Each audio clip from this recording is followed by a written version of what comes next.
This is Takuro Fujiwara, a former developer from Capcom, most well known for directing the Ghosts and Goblins games and acting as a producer and designer on the Mega Man series and the original Resident Evil.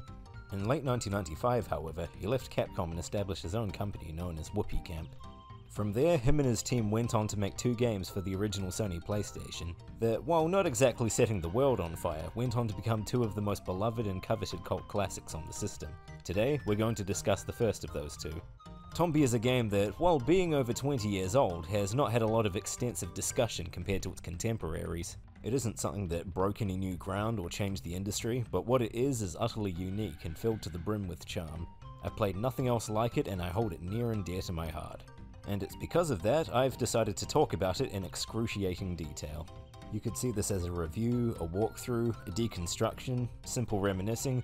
Either way, this is going to be a long one, so I'll put some timestamps in the description if you're watching this in segments or are just looking for a particular part of the game. Just for full transparency, I'm playing this on an emulator because it's easier to record, so there will be some minor visual quirks. I do own a physical copy and a working PlayStation 1 though, so please don't report me to the FBI. Also, just as a side note, Tombi is what the game is called in the PAL European version, whereas it's called Tomba in NTSC territories.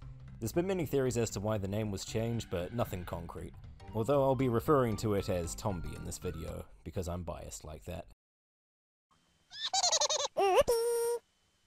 For many people, their first exposure to Tombi was from the demo, and considering this game isn't the easiest to get a hold of, it was many people's only exposure to this game.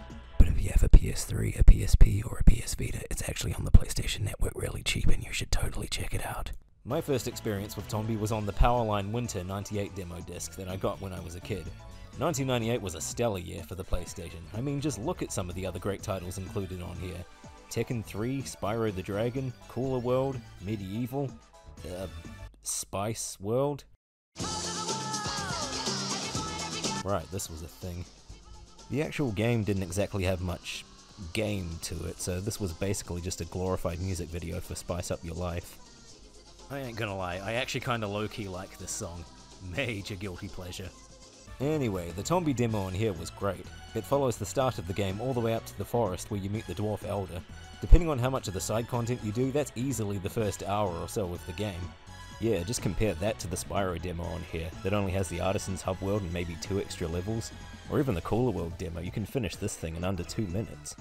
I must have finished this demo more times as a kid than any other demo on this disc combined. I loved it that much. And I didn't get my hands on the full game until almost 10 years later in 2007, so I was really playing the long game here.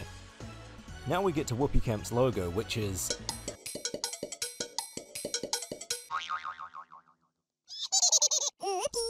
sorry, Herpy Camp. And much like just about every other PS1 game coming out at the time, we get to flex the hardware with an FMV intro. Thankfully they don't take the route of incredibly dated 3D models with stilted animation, and instead have basic 3D environments brought alive with some really nice looking 2D animation. Fujiwara himself handled a lot of the art for this game, and the style translates pretty well between the artwork and the in-game sprites. The music used in this intro is fantastic as well.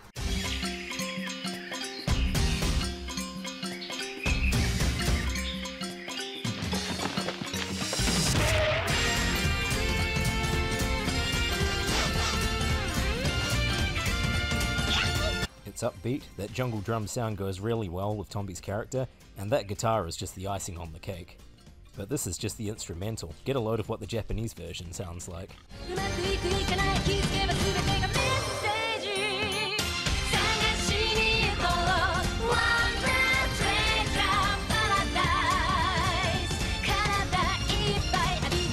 This song is called Paradise by Tokyo Q Channel, and I love it so much. It always brings a smile to my face. Plus it makes the FMV feel like the opening to a forgotten 90s anime. Yeah, that's just the US and Japanese openings though. Do you want to hear what the European version got?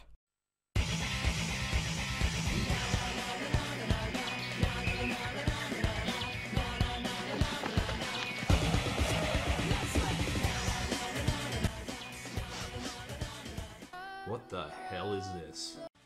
Yeah, this is No Sweat 98 by no-name UK boy band North and South.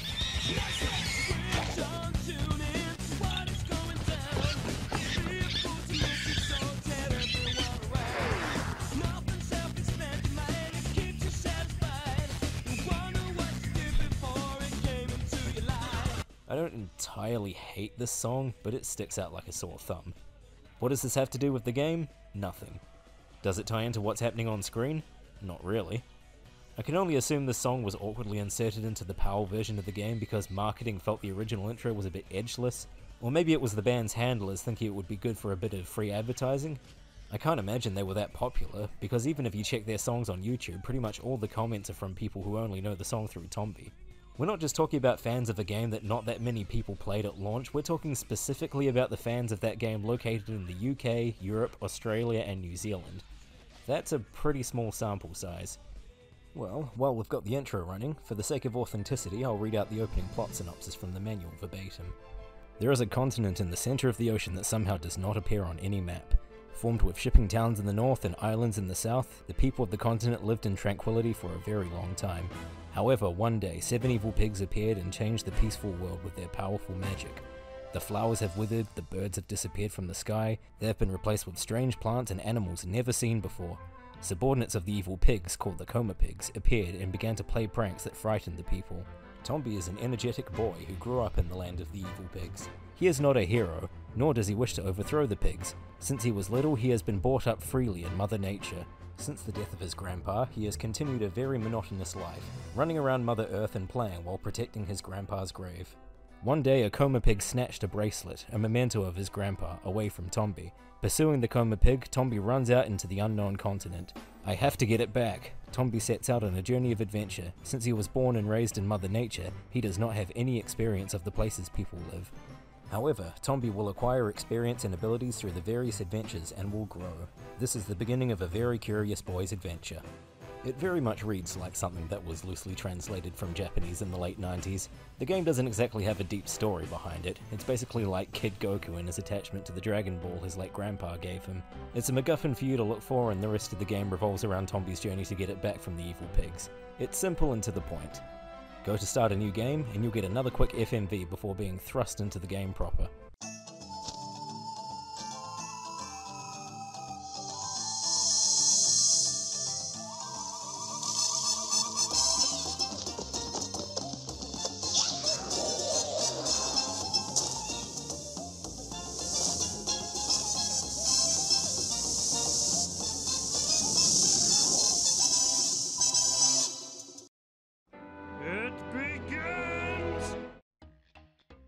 Oh yeah, I love Tombi's expressions here.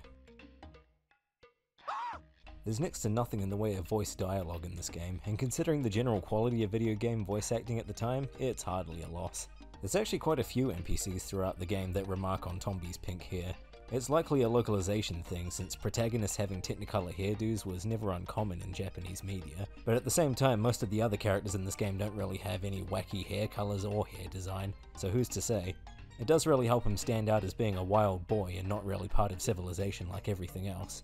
This is the village of all beginnings. Right away you're placed in a small area of safety that ensures you won't run into an enemy before you've learned how to run, jump, and pick your nose.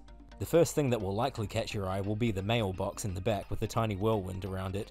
Hold up on the D-pad and X to jump onto this hut, and you'll be able to climb up and over into the background area. Fall onto the mailbox and this will allow you to pick up a goddamn tornado and keep it in your inventory.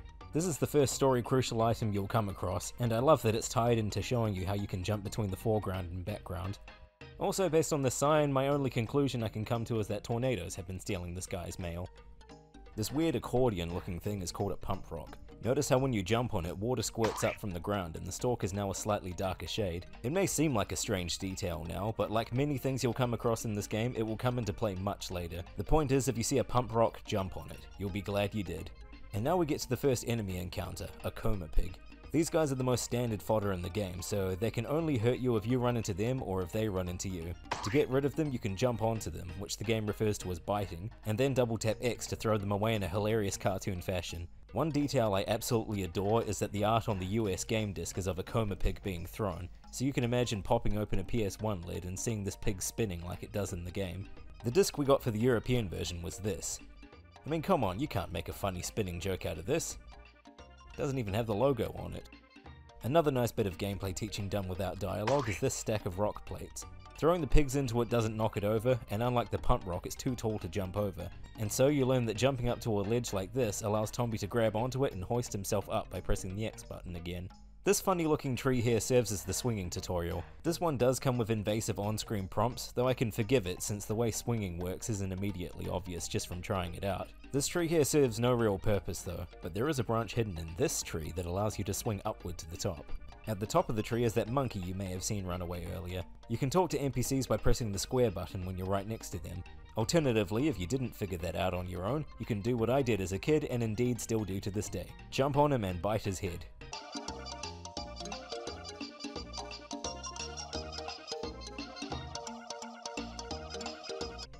You know, I'm not sure I appreciate all this discrimination against pink hair. But there you have it, the first side event in the game. It's a hungry monkey in a video game. It doesn't take a genius to figure out where this is going. Another standout oddity in this area is this thing. This is a peach flower, and it farts, letting out a yellow gas when you grab onto it. I was 5 when I first played this on the demo, and needless to say I found it endlessly hilarious.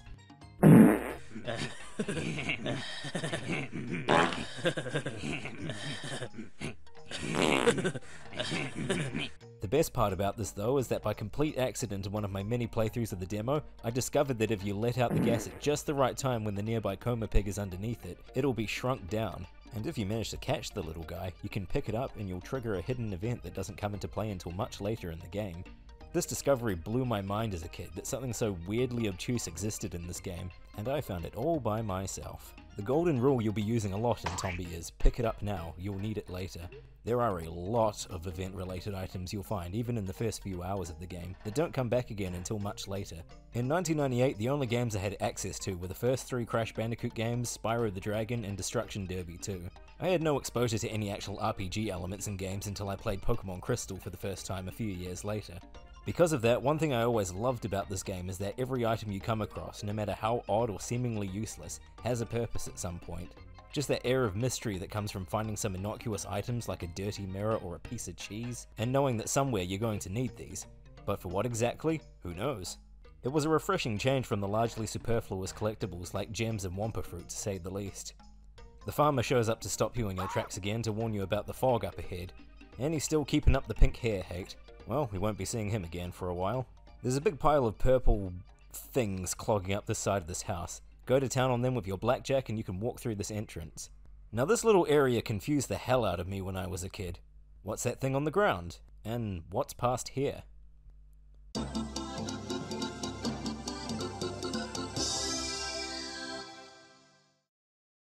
Okay, what was that? And how come I can't walk through here? There's clearly space.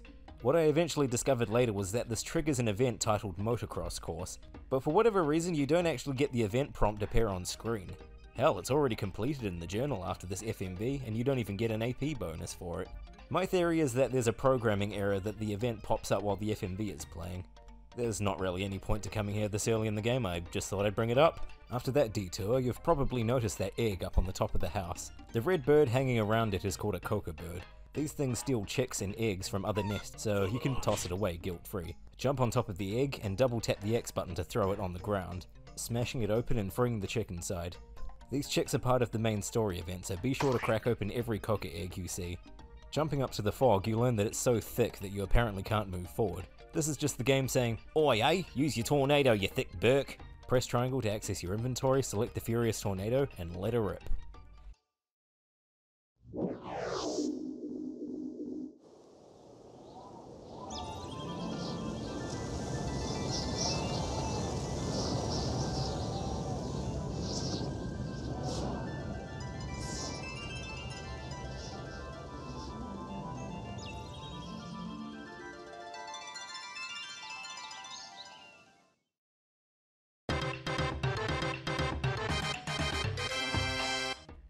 I love the event clear jingle in this game. It never stops feeling rewarding. This next area is the Forest of All Beginnings, and it introduces these biting plants. They'll pop out of the ground to try to bite you, so either smack them with the blackjack and jump over them, or take the high road.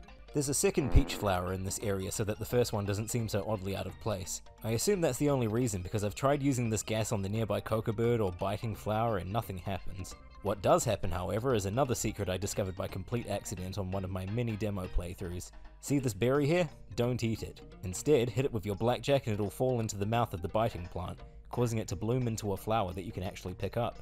This one is even more bizarre than the hidden peach flower gas event, because with how berries are gone forever after you eat them, it's incredibly easy to miss this, as I'm sure many people did.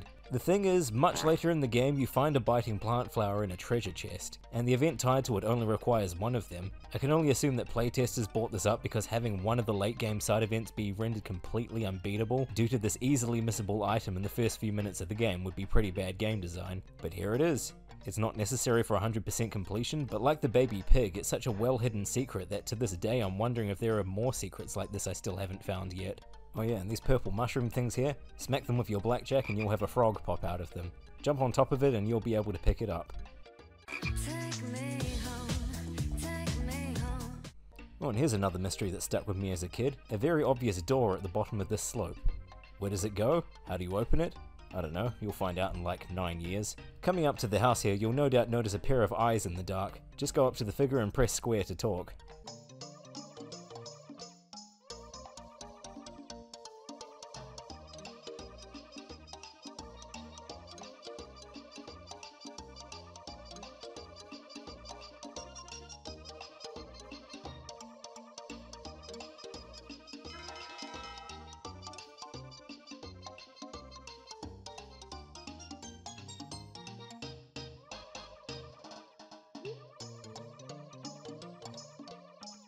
Oh, don't worry, we'll be seeing a lot more of him. Around the back of this house is the old pond. If you bring the frog here with you, it'll jump back home and you'll get some free 1-ups out of it. Oh yeah, and there's this box here with AP written on it that gives you a number. More on that in a bit. Time to take a ride on this turtle.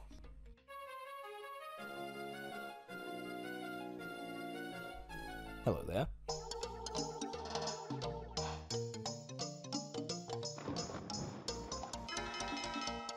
Jeez man, what if that turtle didn't save me? Would he be able to live knowing that you willingly let a child drown? I always imagine this guy having a very raspy or breathy voice because his talking animation looks like he's trying to catch his breath. So, Tombi can't swim, but it does assure you that you'll be able to learn how to eventually so you can see what waits on the other side of the pond. He does give you some bananas though, so if you encountered that hungry monkey in the tree earlier, you already know what needs to be done. Head on back to the start of the level and make your way up the tree to give the bananas to the monkey.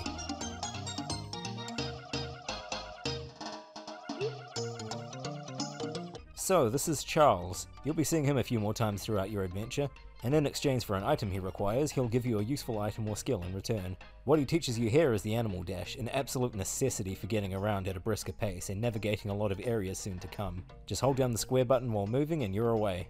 The game doesn't really directly explain this, but that bar that shows up every time you bite an enemy is for experience points. There's 3 experience bars in the game, red, blue and green. Each can be filled up by biting specific enemy types, and they're tied to 3 special items that you'll find later on. I'll go into more detail with these later, but for now, this particular area in the game is probably the most efficient way of getting your red XP to max. The best way to tackle this is to jump onto the cockabird before it flies too high, throw it into this plant, and then do the same with the coma pig. Run over to this little balcony on the nearby hut, and then run on back to the plants, and both of them will respawn. Rinse and repeat for as long as you like. The numbers in the top right corner of the HUD are your adventure points. It basically serves as a score system and it's not as crucial as the game wants you to think it is. However, if you're going for 100%, you're going to need to reach around 1,000,000 adventure points by the end of the game to meet the criteria for some side events. That may seem like a lot now, but rest assured that between finishing events and grinding to fill each of the XP bars to max, you'll have more than enough AP to get you by.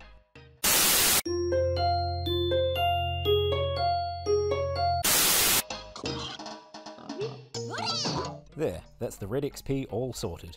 You don't have to do this so early in the game considering how many pigs you'll run into, but I like to get it out of the way as soon as possible. If you're really patient, it's possible to max out all 3 XP gauges before you're done with the second area, but I'll bring up the best grinding spots when we get to them. Over here is one of the few 1-ups you'll find just sitting out in the open, and this hill leading to the 100-year-old man's house is a good example of the weird architecture present in this game. Not sure if it's a natural rock formation or man-made, but it makes no structural sense and I love it. It's a Sonic the Hedgehog loop-de-loop sort of situation. It's clearly designed for the main character, but it's incredibly inconvenient for everyone else in this world. Speaking of Sonic, here's an AP ring. Assuming you did a bit of grinding earlier, you should have more than enough AP to claim the reward. 2 berries. Cool. If you didn't wind up seeing any of the other treasure chests on the way here, this one is placed right before the old man's hut just to pique your curiosity. You can't open it yet, but you soon will. Ah, finally, a change in music. The Old Men of Time theme is one of the most memorable in the game and just an all-around comfy track. It's kinda like wrapped up in a blanket next to the fireplace type of music. It's nice, and I love it.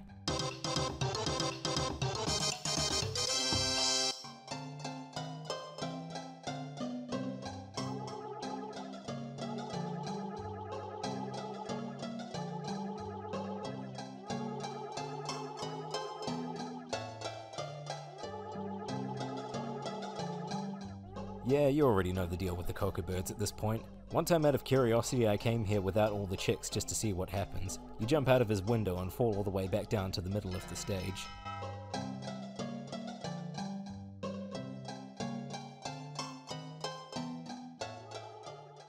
And we also learned that Tombi doesn't have enough pockets to carry around all his valuables, so he stores them in his stomach.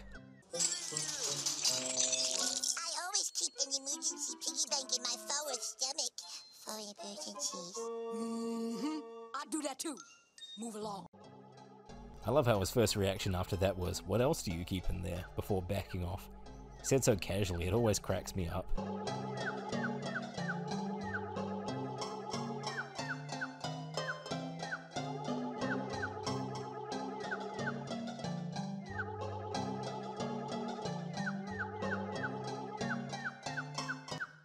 This was once a beautiful, peaceful land, until 7 evil pigs came. They suddenly appeared and used their powers to change this land into an ugly world. For some reason, the evil pigs seemed to be collecting gold. I bet your grandpa's bracelet that was stolen by the Tomba pigs was made out of gold, too. The 7 evil pigs are hiding somewhere in this world. If you find them, I'm sure you'll be able to find your bracelet as well. Just remember, be very careful. That right there was the only voiced FMV in the whole game. The gist of it is the evil pigs are collecting gold, your grandpa's bracelet is gold, so they stole it. Once again, basic stakes, but it works.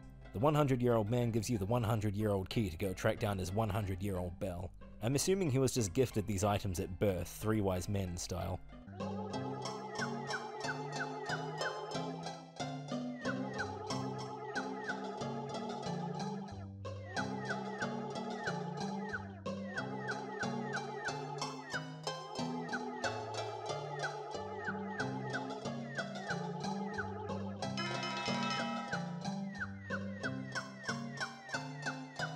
The path to the next area has opened, but first we're going to backtrack and collect some loot. The first chest, just outside the old man's hut, contains charity wings.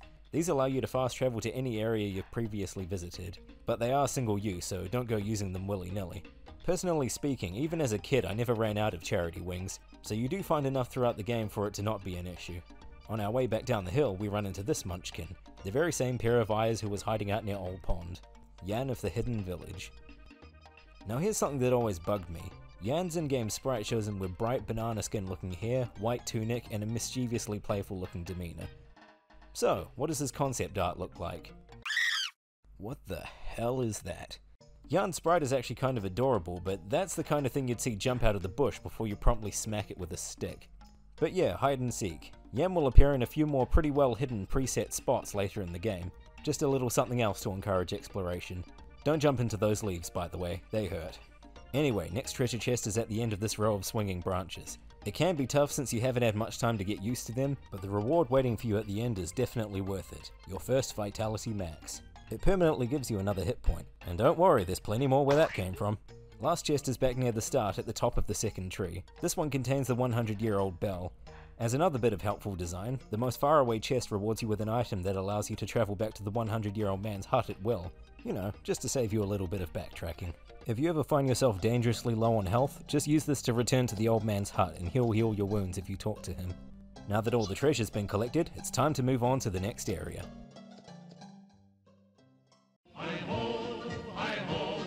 It's home from earth we go. As another example of nonsensical architecture in this world, the little door at the top of the 100-year-old man's hut leads straight to a tightrope, and at the end of it is a cliff that leads into a full-on forest. How do you think normal people commute in this world? Do they barge in through the old man's house or travel exclusively with charity wings?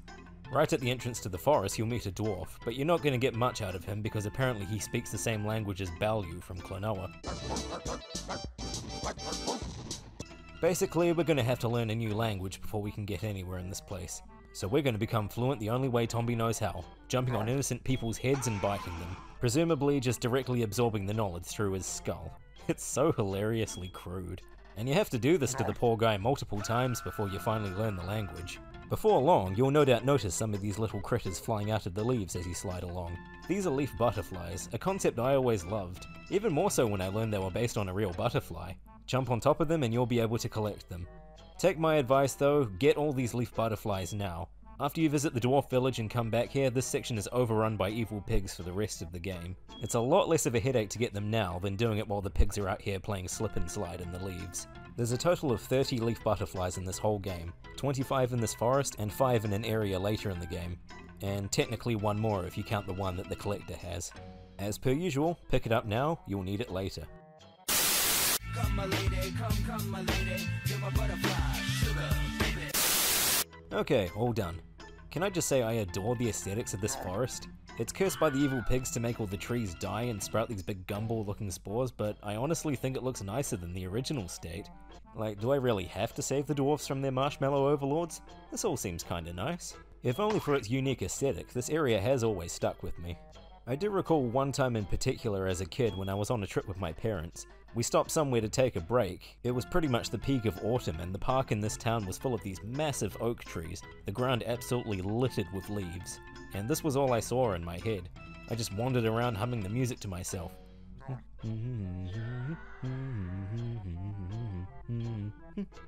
Oh, and speaking of the music, I can remember one time I was in a Facebook thread discussing Tombi with this one guy, and he wound up sending me a link to this.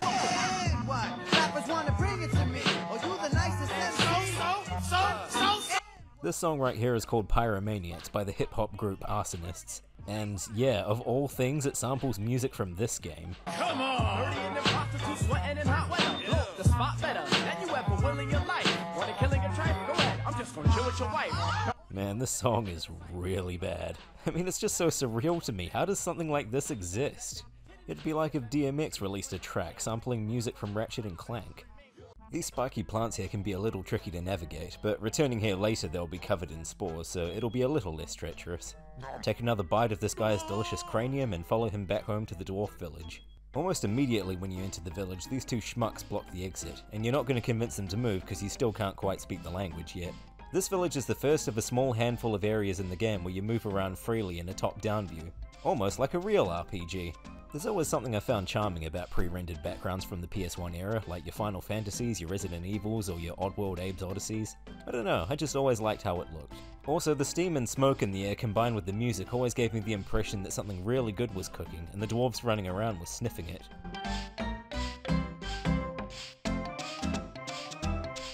You can hear it too, right? It totally sounds like sniffing. Off to the right here, you'll find a small area back to the usual gameplay perspective, and you'll get one last taste of delicious dwarf brains before you finally master the language. All these fools out here spending years studying language when all you have to do is bite someone's head a few times. Now that you can speak the language of the forest-dwelling manlets, you can talk to this fella and he'll fill you in on the situation the dwarves are currently dealing with. The evil pigs had put a curse on the forest, and a whole bunch of villagers went missing on a recent hunting party. And this whole mention of giant spores kinda scared me as a kid. At age 5, I had no idea what a spore was, and I just assumed it was referring to some huge creatures living in the forest that were capturing dwarves. As it stands, they were just getting stuck in the cream puffs in the trees. I mean, can you blame them? Look at those things, they look delicious. By the way, what is this thing supposed to be? Ever since playing the demo, I was always curious, but it never comes up at any point. It's weirdly out of place, and the white and black patches on it look like there were supposed to be some sprites overlaying it or something. Looks kinda like a slot machine or a gas pump. I don't know. On your way out of the village, talk to this guy, and he'll mention that among the dwarves that went missing, a child has also vanished. Though this one has less to do with candy floss in the trees and more to do with the child running off to dangerous areas of the forest he really shouldn't be. Since the dwarves know they can trust you now, a lot of the locked areas on the way to the village have been opened up. But the forest area you just passed through is now also overrun with even more spores as well as coma pigs. On your way back through this thankfully less perilous patch of pointy plants, you can jump on these resting spores and throw them away for easy AP, as well as finding a few hidden berries and 2 of the missing dwarves underneath them. These are among the more well-hidden dwarves, with most of the others being out in the open. The wooden chest up here contains a boomerang, one of the handful of other weapons you can get in this game. Personally, I never really use it until a bit later on, and just stick to the blackjack. This hut down here that was previously closed off on your first visit is now open and leads to this area's version of Old Pond, Wobbly Wharf. And almost as soon as you set foot on the wharf, you see this.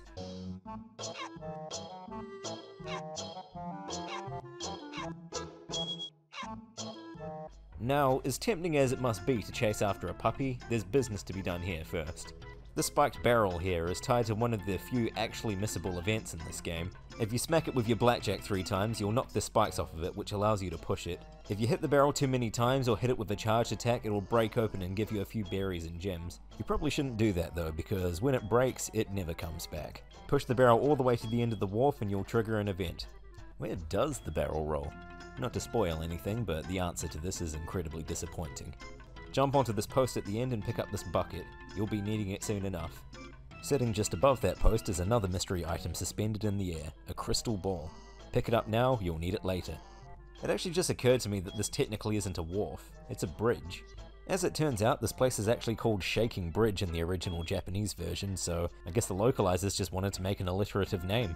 The next trapped dwarf is just hanging up here dangling from the tree, so he's easy enough to spot and get to, something I managed to do in a spectacular fashion.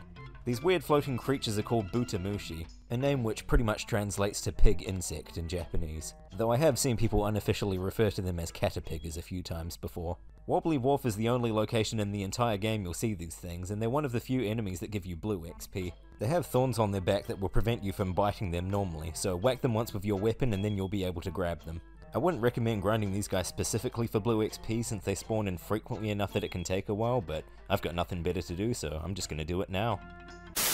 Moving right along, doogie-doo, you take it, you know best.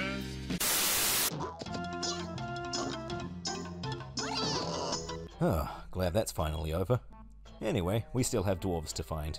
This kid dwarf here who was waiting outside gives you a hint at where the dog went. Now I don't know if it's just me, but when I played this back in the day and I saw this kid's scarf combined with the shading on his face, I always thought he had a beard. He looks more like a gnome than a dwarf. Another side note here, if you find yourself needing health, you can use a charged attack on the pump rocks and they'll knock a berry out. Only 1 berry per rock though. Make your way up the dangly spores to the highest part of the tree and we'll find that that puppy somehow made it all the way up here. This puppy is either secretly a cat or that dwarf kid must have thrown it up here for a laugh. Aw, look at this thing latching on like it's a backpack. It's so cute. Make your way on back to the dwarf village and you'll find a doctor living in the hut to the north.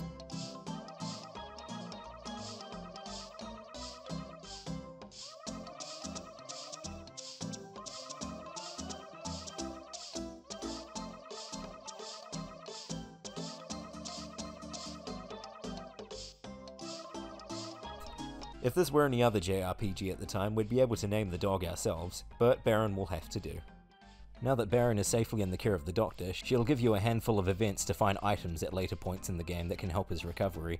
It may seem like a chore now, but trust me, the payoff is definitely worth it. Now it's off to the watchtower, and this is probably the most treacherous part of the entire forest, all because of these spiders. Forget the giant spores, these things are the real threat. They can crawl on any surface, fly around, and even grab you from above if you're not paying attention. Right above the entrance you'll find another one of those crystal balls like the one found at Wobbly Wharf. And speaking of Wobbly Wharf, it's time to get some use out of that bucket we found there. Go into the menu to equip it and it'll be hanging on your back, ready to go. Now you need to keep an eye out for these big water droplets coming down from above.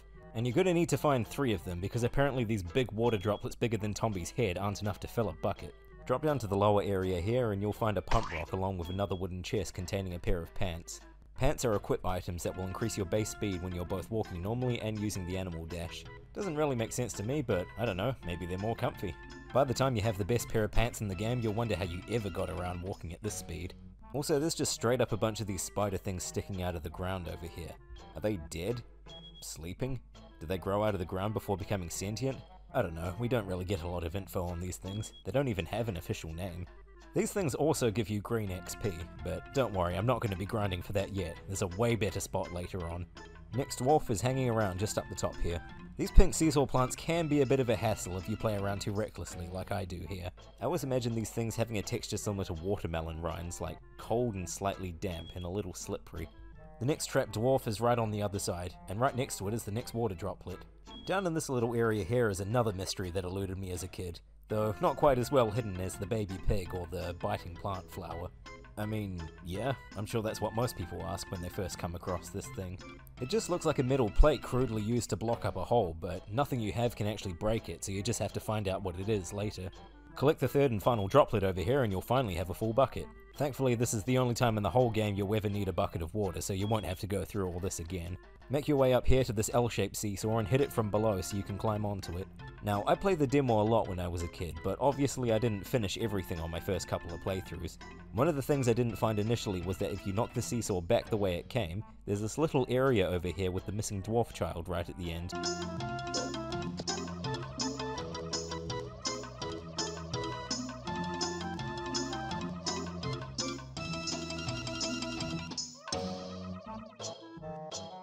First a frog, then a dog, now a tiny bearded child. There's certainly been a lot of piggybacking going on today. Before heading back to the village, however, there is another stop at the top. The watchtower part of the watchtower. From here it's just cream puff trees as far as the eye can see, but you'll no doubt notice that little thingy sticking out of the roof. Take that telescope into the watchtower and select it from the menu to use it.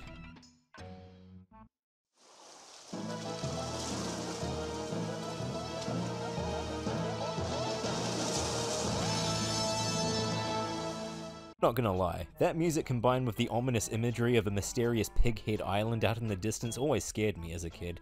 A bit further down to the left, there's this great big boulder just sitting in the path. Now I'm not sure how a boulder that big got all the way up here, but we're gonna push it off the edge just to assert our dominance.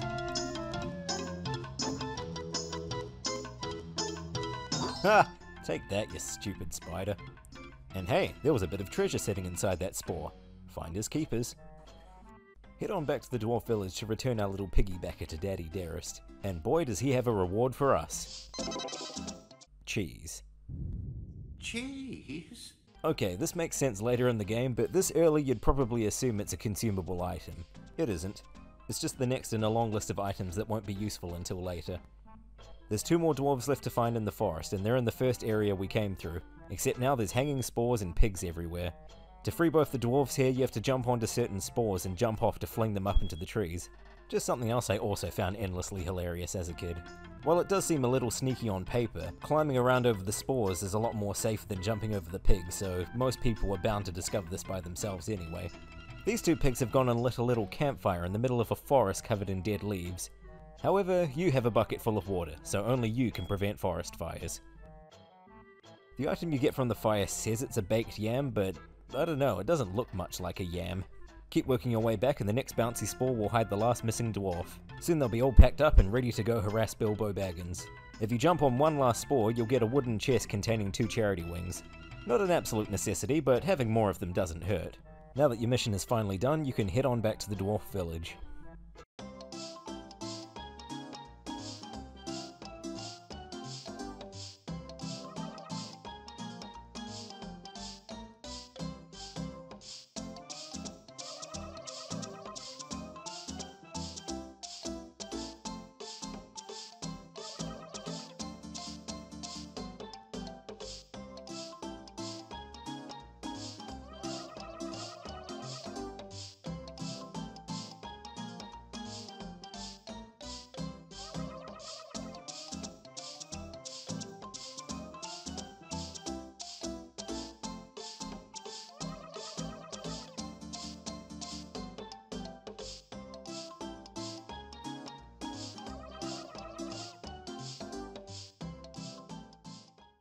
Don't go getting yourselves trapped again, lads. This concerned-looking lady says she's gone and hidden something special in the forest. And that something special turns out to be the yam we got from the bonfire. Why she felt a yam was special enough it needed to be hidden out in the forest is anyone's guess. And there's a pull my finger joke in here for some reason. Certainly something I was far too familiar with at the time because of my granddad. But you do get another Vitality Max out of it, so that nonsense with the bucket was all worth it. We've saved all the dwarves, a child, a puppy, and a yam. So now we can go visit the head honcho himself, the Dwarf Elder. Now we're really getting somewhere.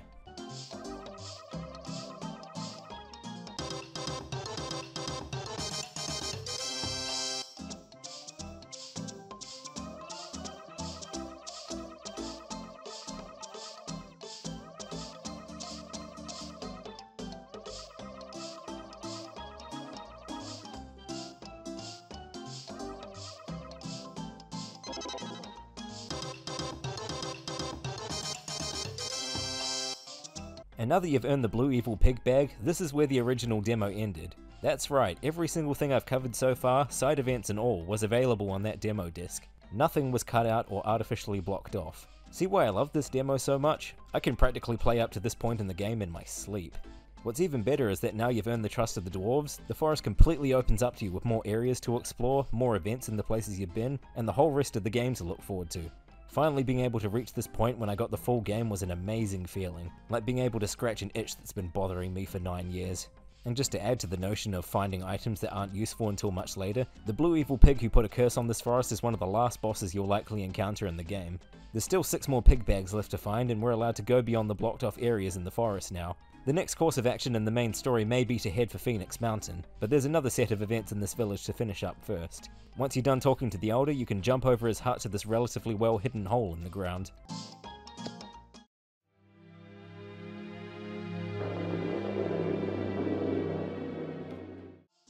Yikes! Where's the light switch?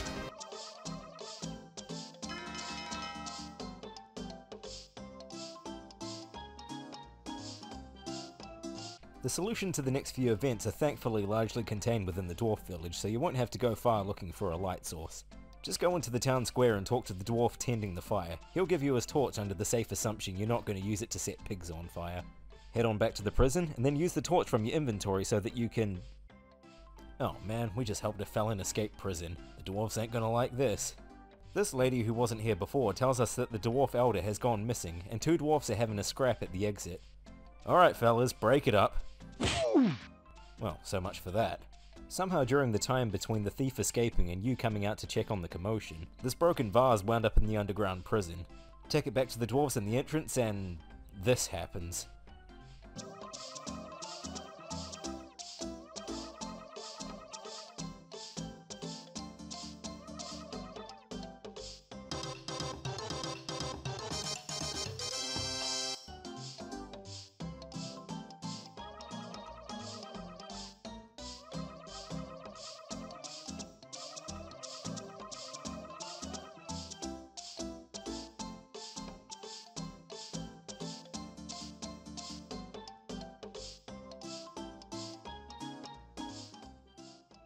Between the rushed pacing of all these scenes, the elder sprouting out of nowhere in a whirlwind of leaves, and the way Tombi fills in the sinkhole with this awkward walking animation, this is one of the handful of times that it becomes especially apparent that this game was made on a budget.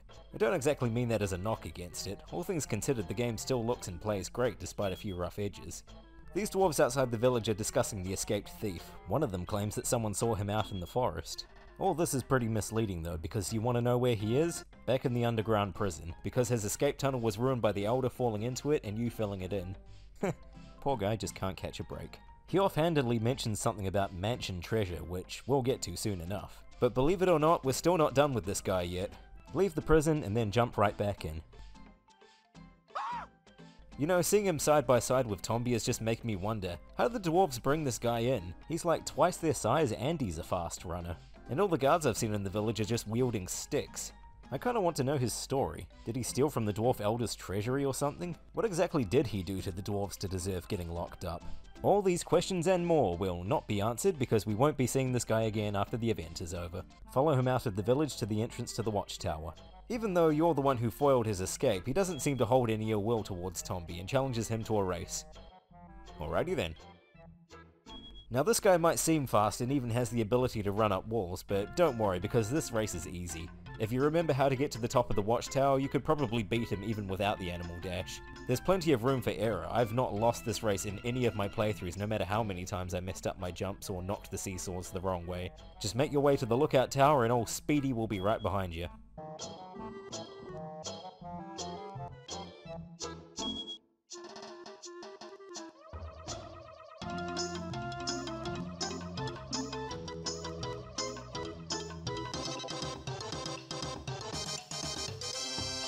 And just like that, we'll never see him again. His treasure was silver powder, yet another addition to the you'll need it later pile.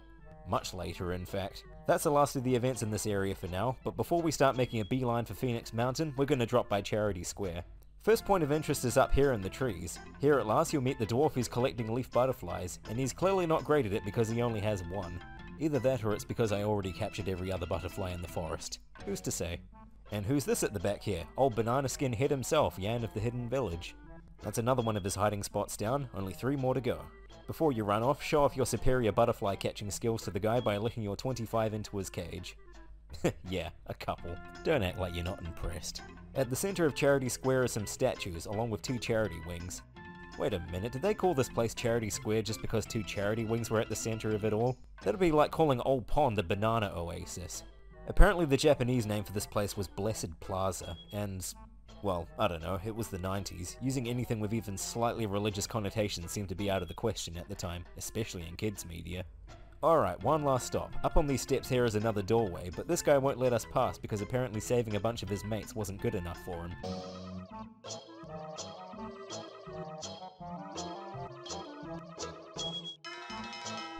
Remember that last line. Charity Square is done for now, so back to the watchtower we go, and we'll be taking the last path that was previously blocked off. Slide down the rope, grab yourself some 1-ups, and it's on to the next area.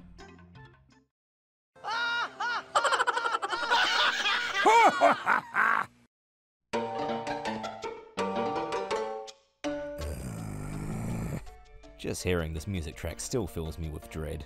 Yet another dwarf is blocking our progress because apparently Phoenix Mountain is still too dangerous for the boy who saved their village. The dwarf lets slip that he wants to become an actor. Hey, I feel you, man. I put on dumb voices at work when I think no one is listening as well. Anyway, this event here introduces you to the Mushroom Forest's gimmick. Growing all throughout the area are mushrooms that, when consumed, will put you in a state of either laughing or crying. These status effects are used for a handful of puzzles throughout the game, though you have to be very careful because while in these states, Tombi can't use any weapons, and while moving he will randomly laugh or cry. This is something you especially don't want to happen while crying because it makes Tombi run forward a few steps, and this place is almost entirely situated over a bottomless pit. If that wasn't bad enough, then the knockback damage you get from the enemies will be enough to keep you on edge as well. I wouldn't say I was ever scared of this area, but I did find it weirdly unsettling when I was younger. Bad enough was the initial dread because of how easy it was to die here, but then there's these flowers. Both the big flowers and the small flowers will change their state along with you after eating a mushroom. They're easy enough to handle when they're in their passive state. Crying is kind of hilarious, honestly. But the laughing is terrifying, frankly. And some of you may be thinking, wait, haven't I heard that somewhere before? And you may be right. You see, there was this game that came out a few years ago. It's a little obscure indie gem you may have heard of. It's called Undertale. And yeah, the first boss in that game is an evil flower with a sinister laugh that brought back so many memories and shook me to my core. Like, this could easily just be a stock laugh I'd never heard anywhere else before, but if Toby Fox is a fan of Tombi, then that just gives him like 50% more cool points in my book. Anyway, grab a mushroom to get yourself laughing, safely make your way back to the dwarf and show him your war face. As you'd expect, now you have to do the same with a crying mushroom. Gonna be honest, I don't think I ever memorized which of these mushrooms gives you which status. There's like 4 different variants when there really only needed to be 2. Now that we've proven ourselves able to use mushroom-induced laughing and crying fits, we can gain access to the mountain. But before that, another detour. First of all, if you didn't come across any of them while exploring, these normal looking mushrooms are consumables you can keep on you and use at your leisure, in case you need to do a laughing or crying based puzzle in another area and need a quick cure for your status, or even if it's just in the forest. You'll also need one for an optional event later on, so be sure to grab spares. Alternatively, you probably notice this back area behind the forest. Sweet, solid ground with no pits. It does have giant monster jellyfish, but I'll take them over evil flowers any day. Keep running down this pathway to the left, past a few more pump rocks, hope you've been keeping on top of these things by the way, and onto another AP box. The criteria here is 150,000 AP. Even without earlier grinding you should have more than enough to open this at this point. The ordinary mushroom is just the healing mushroom, except this one has infinite uses so you never have to worry about coming back here to stock up. You'll still need one healing mushroom for that event later on, so just keep that in mind. While we're at it, let's get rid of these guys. These are Bunsuji, or however you pronounce that name. And the only way to defeat them is to jump on the side of one to blind it and then jump on the other to throw them into each other. The way this area starts out with a huge wall covered in spikes is a bit misleading because it has nothing to do with defeating them. Just repeat the blind and collide method 3 times and they'll roll away into the void. You'll get something called Rise and Shine powder for defeating them. Though unlike the silver powder we get at the watchtower, this actually has some immediate use. Granted, for now this is just used to set up some future event without any immediate payoff, but it's nice to clean out your inventory once in a while. Go back to the foreground area again and make your way through the platforms of death to find this one flower with golden petals that hasn't bloomed. Use the Rise and Shine powder and it'll bloom into a crying flower with visible tears. We'll get back to that a bit later. Remember how that thief mentioned treasures of the mansion? Well, it's time to go check it out. Head on to the very left of the forest back to sweet, safe, solid ground, and head through the cave to... Oh no, not you. You know, considering what happened at Old Pond, I'm not sure this is a good idea, but against my better judgment, why the hell not?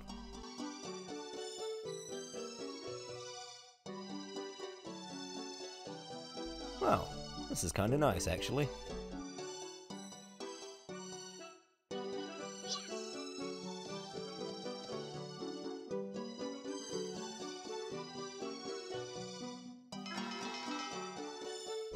Why yes, it is a familiar looking mansion. I trust those of you who have been paying attention already know where this is going. So, this is the little bounty of treasure that the thief was after. I haven't talked about this at length yet, so now's as good a time as any. There's 4 variants of chests in this game, each with a key correlating to the 4 old men of time. I love the designs for all of these chests, they look great. Just like I did with the 100-year-old key, I'll do a supercut of all the worthwhile chests to go after with each subsequent key once they're available. I'll return here later once we have all 4 keys. In the meantime, it's time to take our leave. And here we are, right back where we started. A design trope I absolutely love in games is having an interconnected world. Just where any location you go may have an optional path or some sort of transport that can loop you back to a place you've already been before. Even if there are more efficient methods of travel available, it just makes the world feel so much more cohesive. And that's something that this game absolutely loves doing. In some ways that make more sense than others, but we'll get to that. While we're back in the Village of All Beginnings again, let's quickly pop by Old Pond to get that AP box from earlier, now that we're well over the 100,000 AP criteria. And the grand prize this time around is... more cheese. Alright, back to the Mushroom Forest, and we can finally move on to Phoenix Mountain. I have to go now. My planet needs me.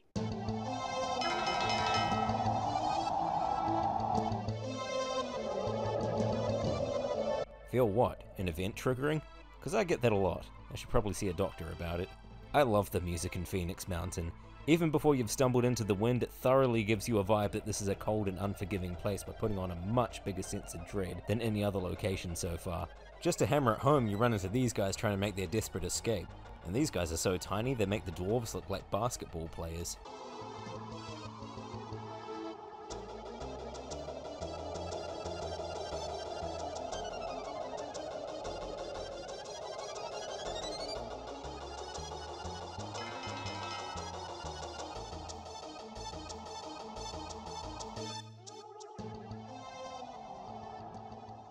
I'm running around on a windy mountain wearing nothing but shorts. How do you think I feel? Right into the mountain and we have our first hidden event trigger.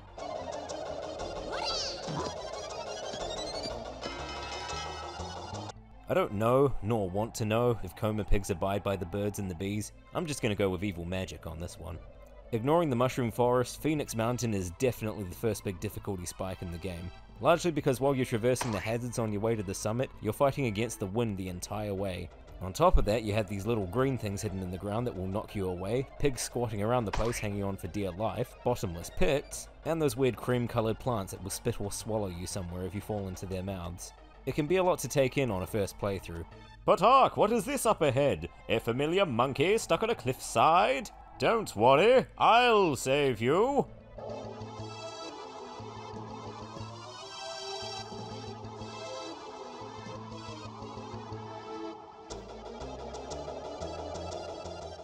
You're really worried about someone seeing you with ripped pants? You're halfway up a stormy mountain. I think embarrassment is the least of your problems right now. I would give you my green pants, but I don't think they've been washed in a while. In the treasure chest just down here, you'll find a lunchbox, which is a consumable item you can use to restore your health. Although much like charity wings, they have a limited quantity in the game, so don't go crazy with them. The second part of the mountain is where things start to get tough. It ranks right up there with the Mushroom Forest as far as locations most likely to get you killed. The next side event on the list is this guy right here, digging a hole even out in this weather. Blue-collar workers are nothing if not dedicated. These spiky shells sitting around the place like deadly barnacles belong to creatures called needle gators, and I absolutely hate them. You can destroy them by knocking the shells away with a charge shot and then biting their main bodies. But with the windy conditions making things more difficult, it's honestly better to just avoid them where you can. Also, this is some Mandela effect stuff right here, but I swear on one of my playthroughs, I remember seeing a needle gator extending either its legs or its neck out to an absurd degree. I'm not sure what I did to trigger this, but I haven't been able to do it again, nor have I found any proof that it exists. No footage, no sprite sheets, nothing. I'm still not sure if it's a glitch, a false memory, or something I maybe remember from another game, but it's a mystery that's going to haunt me for the rest of my days. So anyway, up here on the path to the left, there's 2 more mystery doors to add to the list, both of which we'll get back to once the curse is lifted. Further down to the right here, we'll finally come across those healing herbs that the doctor in the dwarf village wanted us to grab for Baron, miraculously still growing just fine despite the weather. The wind is far too strong to safely make it back the way we came, so it's time to familiarize ourselves with the insides of the plant. Try not to get eaten by these things if you can help it, they waste so much time. Alright, this is it. One of the cruelest platforming sections in the entire game. 3 tiny platforms suspended over a death drop, strong winds pushing you along the way, and a needle gator shelf just waiting off screen to ambush you. I can do it consistently now, but on my first playthrough, oh boy, I died here so many times. Up in the back area here, continue to the left and you'll find a chest with a nice pair of pants. Not Charles's missing pants, but very useful all the same. Dashing pants. Anyway, back to where we were going. I hate these things so much. Back to where we were going, one last leap of faith and we're safely at the far end of the mountain. Hey buddy, have you seen any monkey-sized pants around here?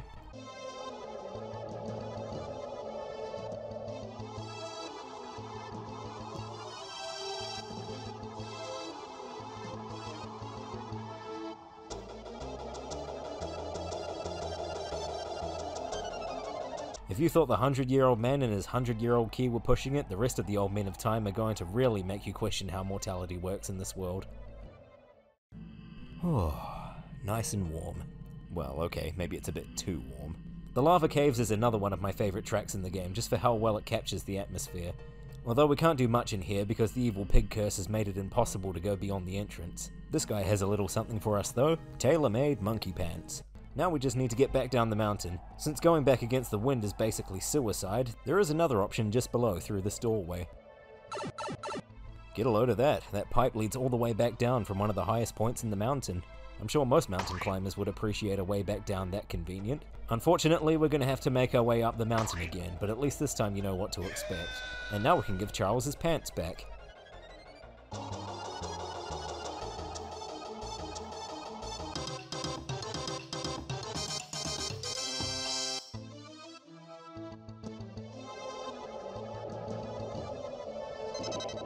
The funky parasol is an equip item that's incredibly useful in areas full of bottomless pits like the mushroom forest or the lava caves. However, despite what the monkey said, do not equip this thing while you're on Phoenix Mountain under the curse.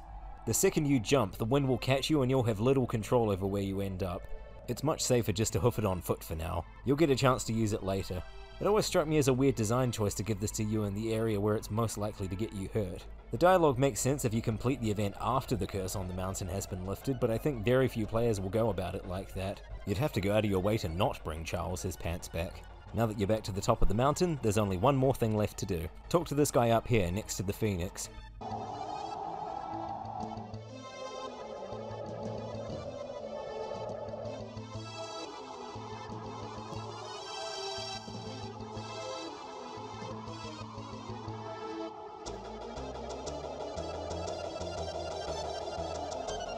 Yeah, well, that's a risk I'm willing to take. Alley-oop!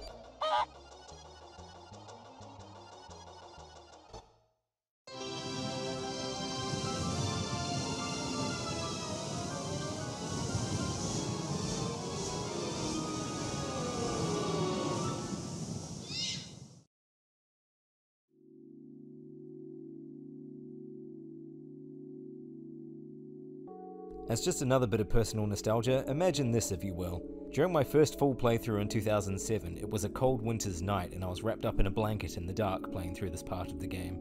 After the nightmare of traversing the mountain, blowing winds, dull colours, hazards at every turn, making it to the Phoenix only for it to be too weak to fly properly and promptly knocking Tombi down to God knows where, the screen unceremoniously fades to black, and after a loading screen, you're greeted with this.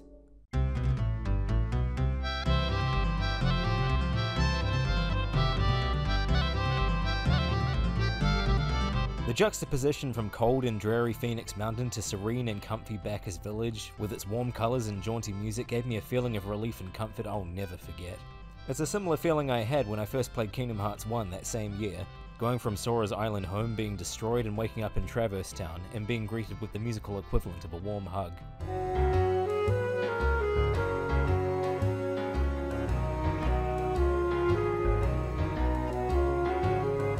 Very few games have made me feel things like that, but that reassuring atmosphere of "you're safe now" after a dangerous area just makes me feel indescribably happy.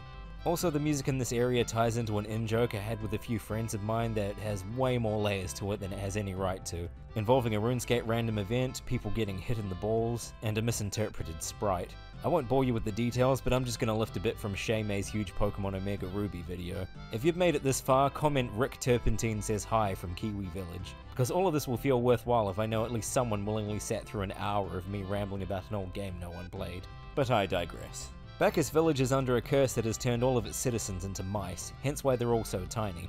This is mentioned a lot in dialogue, but the mouse side of the transformation is only seen once when you enter this guy's house. Considering all the things we've seen so far, a talking mouse doesn't rank that high on the spookometer.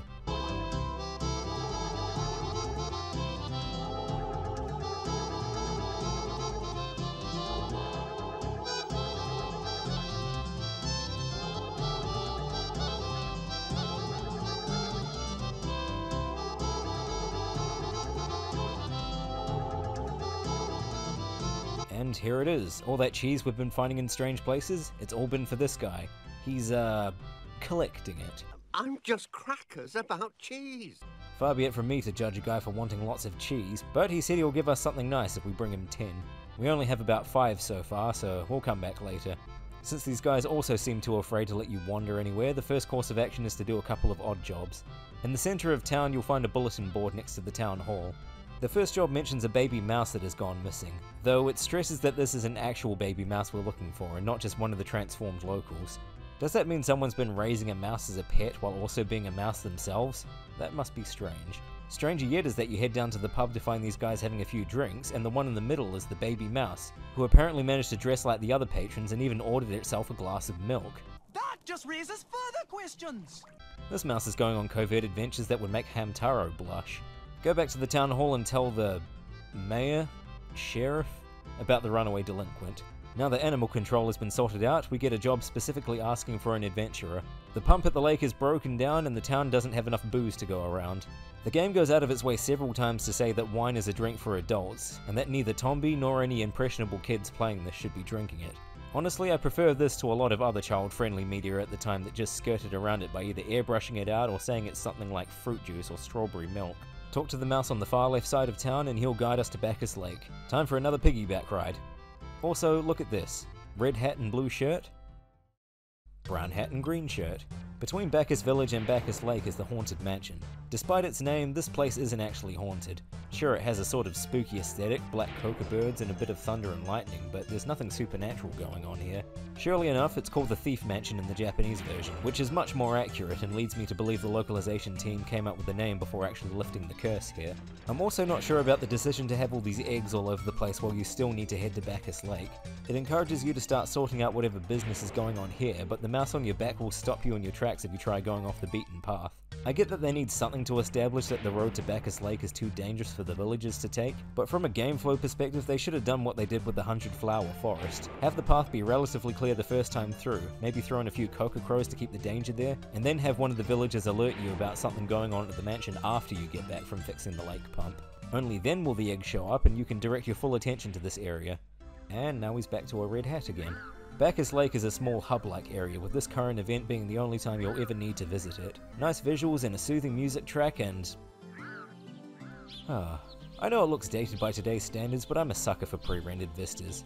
This just looks really nice to me. Anyway, we picked up the pipe, even though that's clearly a valve, and we now have to use it to fix the pump.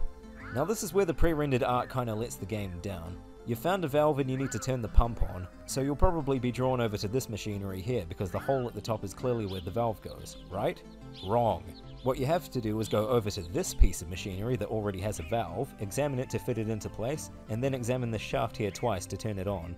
You don't get any visual or audio cue that the pump is working again either. It just says the switch is on, but that doesn't really tell you that it's working again. I don't know, this is another area where the game's budget and possible time constraints are brought into question because it feels incomplete somehow. No matter, we're all done here, so it's time to head back to Baccus Village. Baccus wine is supposed to be famous because of the high quality water from Baccus Lake, but where's their vineyard? Is the lake just pure sparkling wine or something? What do I care, I don't even like wine.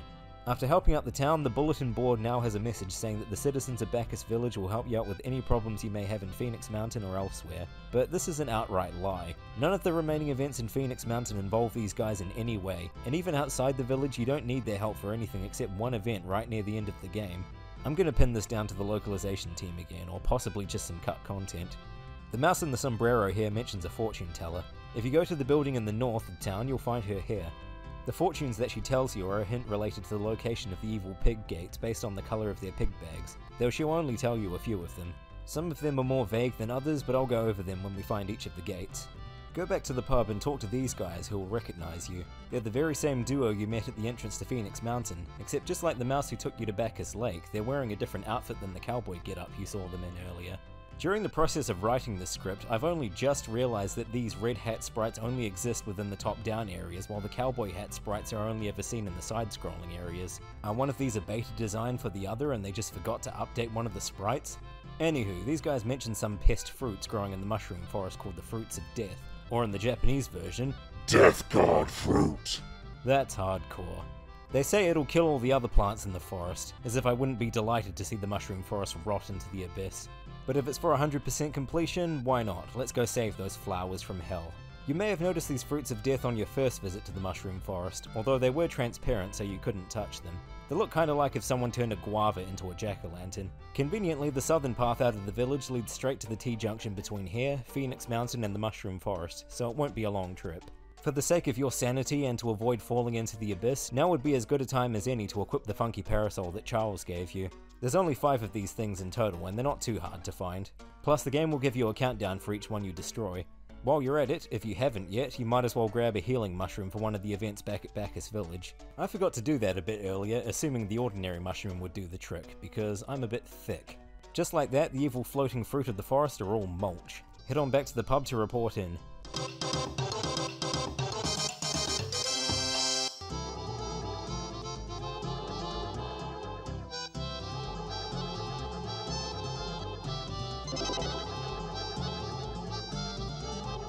Yeah, another Vitality Max for the collection.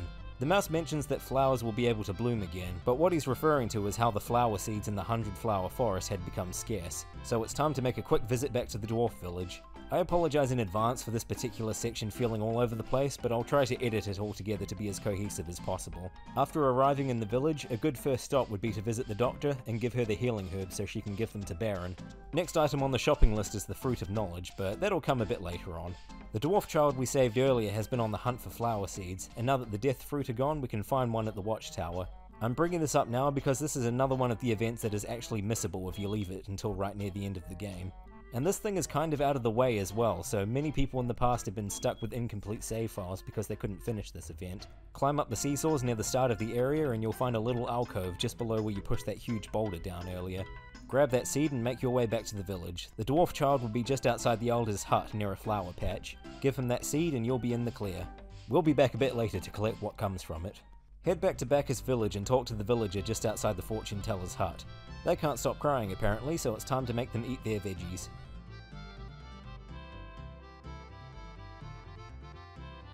Well, you made it back home without crying off a cliff, so things could be worse. But wait, there's more. Talk to them again and they'll bring up something we found right near the beginning of the game, a baby coma pig. Though we still don't really know if the peach flower gas shrunk this pig down or actually reverted it to a baby. Either way, Tombi has been carrying a tiny living pig in his stomach for the last few hours. Have a field day with that one, Freud. Also, this is really nitpicky, but as a recovering grammar Nazi, I've noticed throughout the game that the European localization has very inconsistently used the extra U in words like humour and favour. Still, most games don't even make the effort, so I can't fault them for trying. Save for the cheese collector and lifting the curse, we've pretty much sorted all the problems in Baccus Village. They've left a chest for us in the square, but we can't open it yet, so it's finally time to move on to the Haunted Mansion.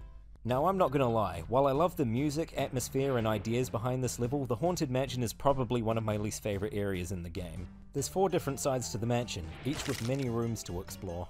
What's behind these doors ranges from story crucial to completely useless until later in the game, many of them not even related to events. Finding and remembering which door leads to where is going to take up the majority of your time here. Recording this going off memory was a bit of a daunting task, so to make this as painless as possible, I'm going to condense this down to just the doors that are relevant to the tasks at hand. For now, there's 2 objectives here to focus on. Breaking all these eggs, which are all outside, and collecting 5 pieces of a key, which are all inside.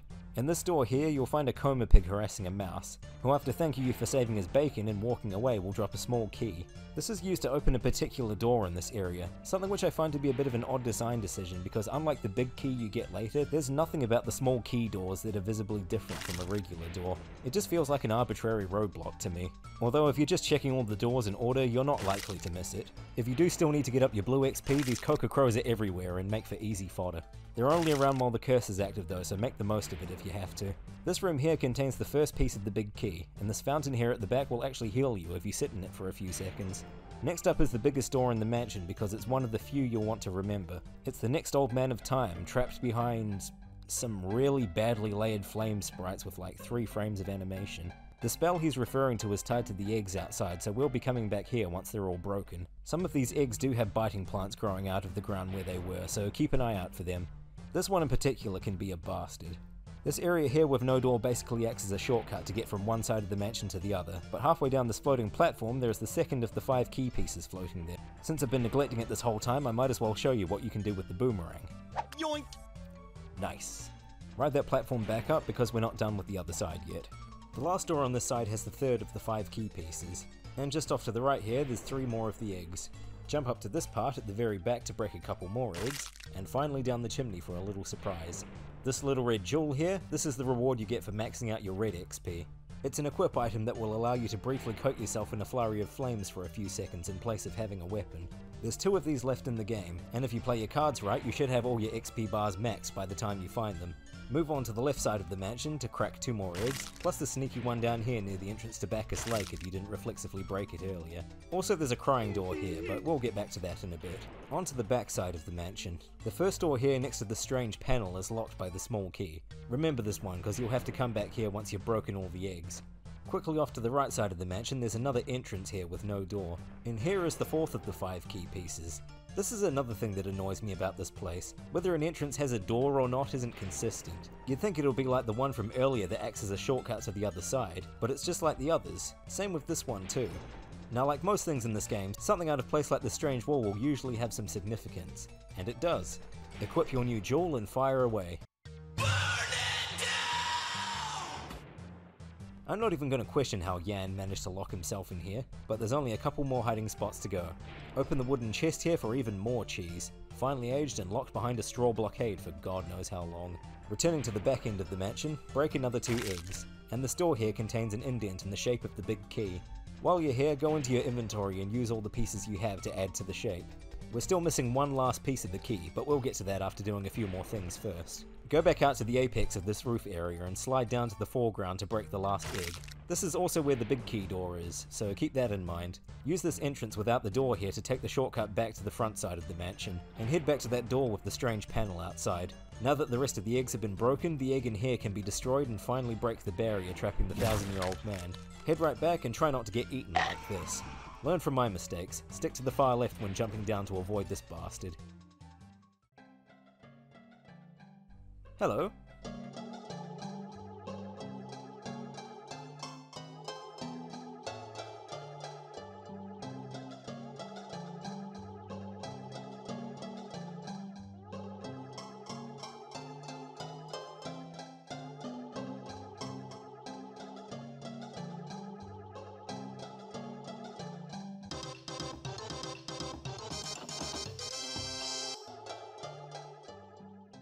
Oh yes, we're finally getting another key.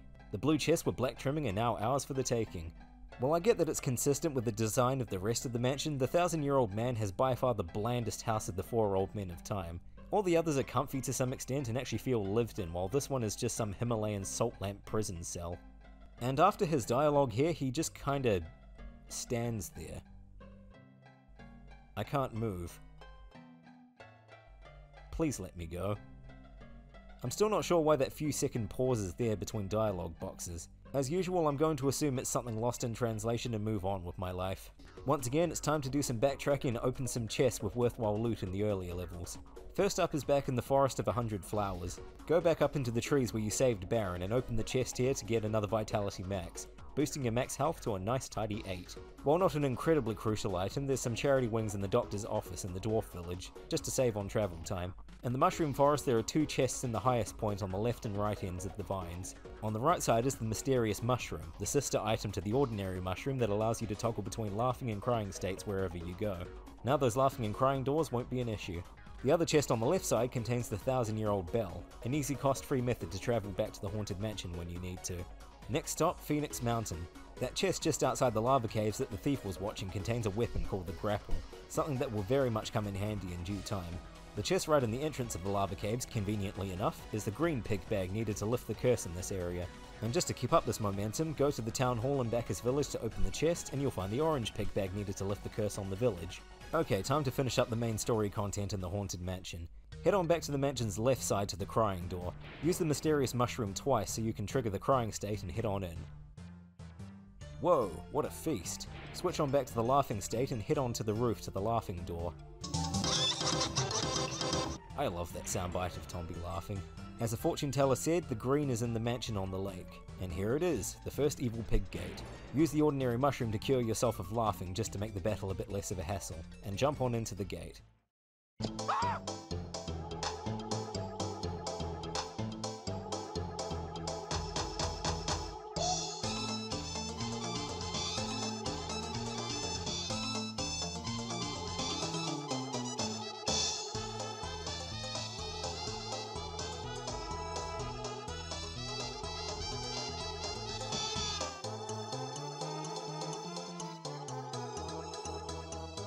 Personally, I never found any of the evil pig battles in this game to be that great. They're pretty easy and not overly complex, but I'll give credit where it's due. Each area has a unique design and usually an attack or gimmick that ties into it. Visually they're all representative of their curses, and I love the music. The goal is to chase the boss as it teleports around, avoid its attacks, and try to toss it into the open end of the pig bag to capture it. Bam, victory. And finally the curse can be lifted.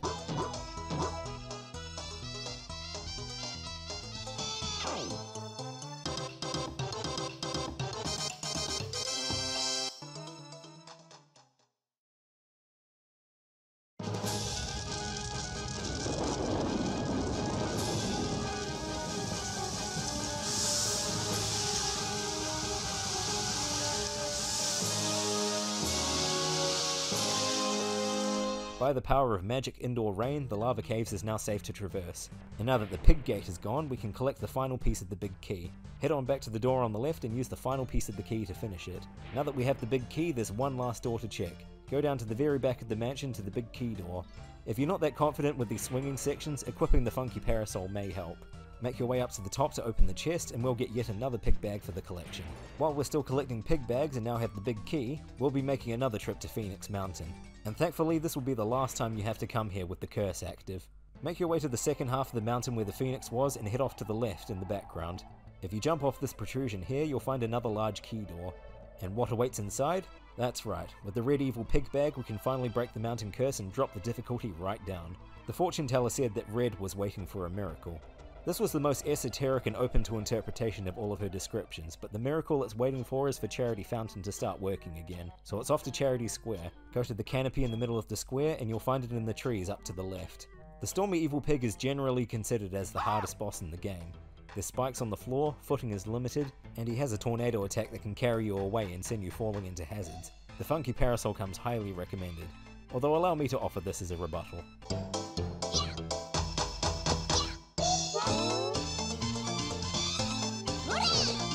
Ha! Pathetic. Chalk that one up to dumb luck.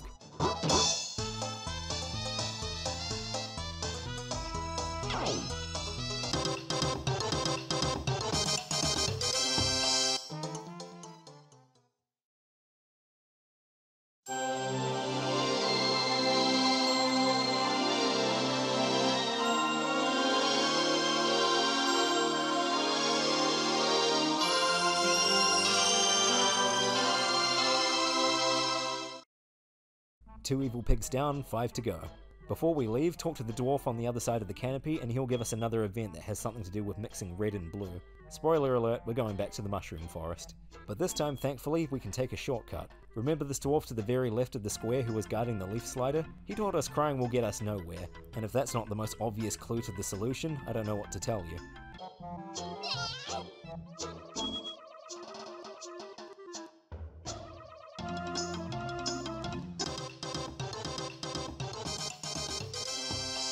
Before we jump into the leaf slider, go all the way to the left and there lies something you may have forgotten about, the third missing crystal ball. Now proceed into the door to access the leaf slider.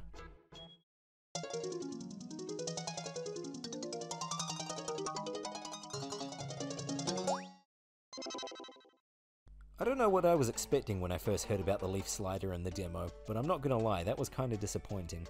Welcome back to Hell. This dwarf here running around mentions that the tears of a flower are needed to fix the fountain in Charity Square. We've already made the crying flower bloom with the Rise and Shine powder, but we don't have anything to collect it yet, and we won't for a while. Speaking of the crying flower though, head straight for it because this is one of the best spots to do the red plus blue event. What we need is to have 2 of these smaller flowers standing next to each other. Use the blue powder you got from the leaf slider to colour one of them blue, and then proceed to toss them into each other to make a new mushroom appear. Red plus blue equals grey, apparently. While in this state, Tombi's max speed increases and he'll automatically perform the animal dash anytime he moves. The downside is that the only way to get rid of this effect is to die, so if you're not a fan of how it looks or prefer to have a bit more control, you're going to have to make a sacrifice. Anyway, now that the red evil pig has been captured, it's time to take one more victory lap of Phoenix Mountain.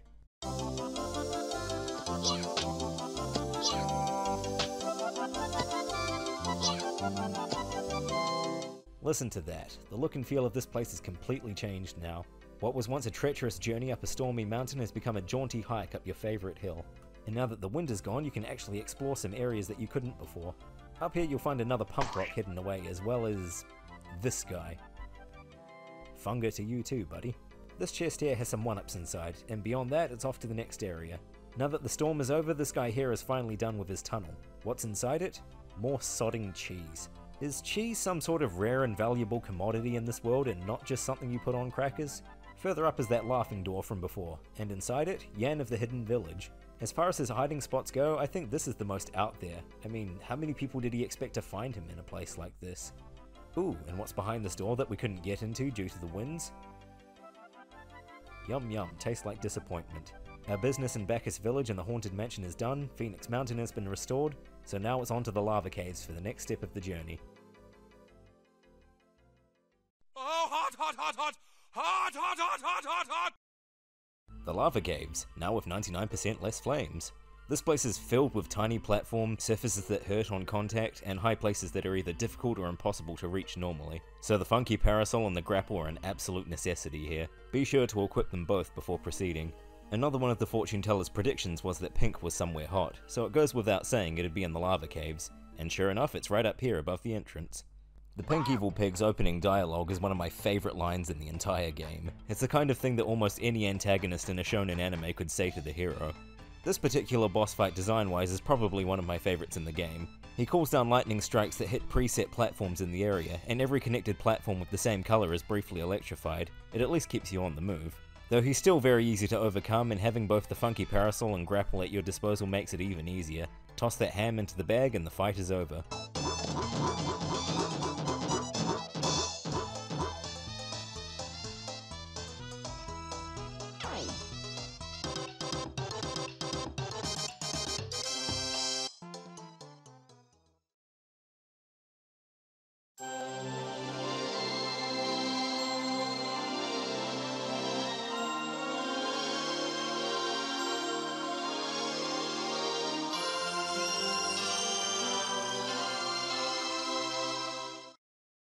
Be careful when jumping in here, because the roof of the cave is still hot and will hurt you on impact. Some of these platforms at the bottom will also topple off and won't come back until you leave the cave, so mind your footing. I'm gonna be honest, for the longest time I didn't even notice that the lava caves had 2 separate music themes for both the cursed and revived versions. Give them a listen.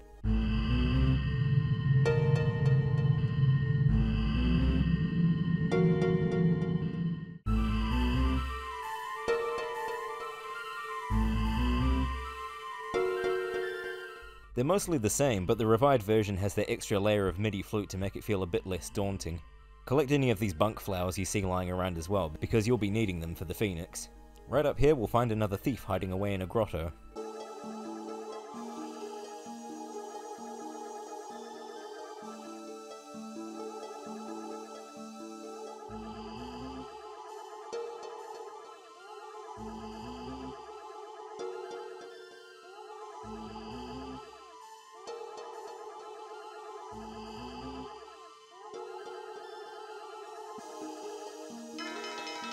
I'd ask him how he got around in this cave, but any characters who don't get a piggyback ride from you seem to travel by bouncing away, so who am I to question it?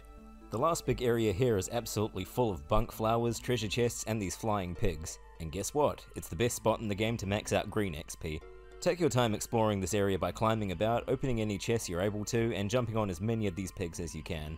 Use the grapple to latch onto chests, plants, or even the flying pigs themselves to keep yourself from falling too far. To ensure the item in the chest doesn't fall down into the abyss after you open it, hold the run button and down on the D-pad after jumping off the chest, and Tombi will fall faster and grab it right away. Though if you're still in this black and white state, it shouldn't matter. If the item does fall into the abyss, it does come back later if you leave the area, so don't worry too much about that. As for bunk flowers, there's about 7 or 8 of them in total, but you only need 6 to clear the event since you'll be giving these to the Phoenix. Most of the chests in this area contain stuff like 1-ups, charity wings, and lunchboxes, but the wooden chest down in the bottom right corner does contain a valuable vitality max. It may not seem like it does anything since your health bar is already at 8, but you'll eventually get an item that will extend it beyond that limit, and any vitality maxes you find before then won't go to waste. Well, that's my piece for this area, so time to fast forward past the grinding.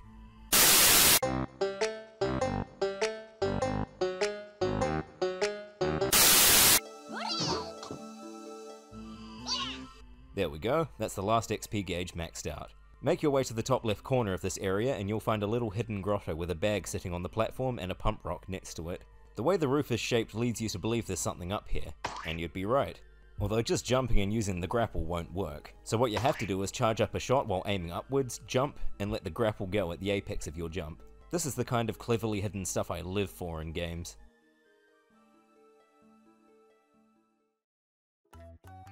Well, ain't this nice. This is the Hidden Village, the very same Hidden Village our banana skin haired friend Yan comes from. His old man even lives in the house just over here. Apparently Yan has played this hide and seek game with strangers before, but some of his hiding spots in particular are in places where people would never find him. Laughing door halfway up a mountain, anyone? I wonder how often he actually comes home. His dad gives us a lunchbox to give to him when we next see him, which won't be long, thankfully.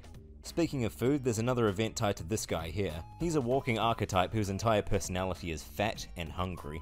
You know, that character stereotype that was in pretty much everything back in the day. You've probably got more than enough lunchboxes with you at this point. Just give one to him and you'll clear the event. Be sure not to give him Yan's lunchbox though. Oh, and guess what he gives you as a thanks for bringing him food? I have no words.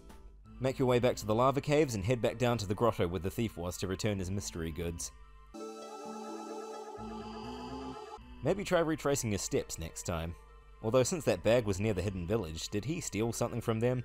I don't know, and the game never really touches on that. We're morally grey to everyone except pigs.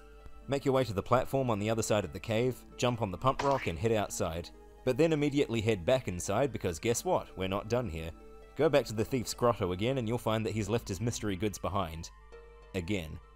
This guy's a terrible thief. If he tried robbing a bank, he'd probably leave his wallet and ID at the scene. Alright, head on back outside, for real this time. This here is the summit of Phoenix Mountain, and the Phoenix's nest is right at the top. Whether you've lifted the evil pig curse on the mountain or not doesn't matter. Just feed the Phoenix the bunk flowers you found in the lava caves and it'll bring him back to full strength again, ready to take you off to the jungle.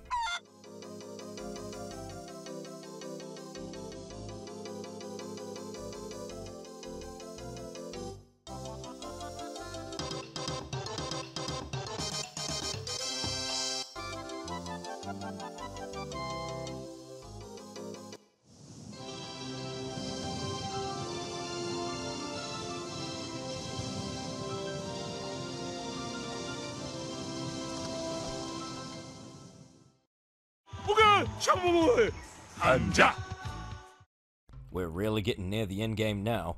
Masakari Jungle, even more so than Phoenix Mountain, was the point in the game where I truly felt in danger almost everywhere I went. Might as well equip the fire jewel to blitz your way through everything here, because these tribesmen shields will block most regular weapons. Not to mention there's also these spiky versions of the biting plants that...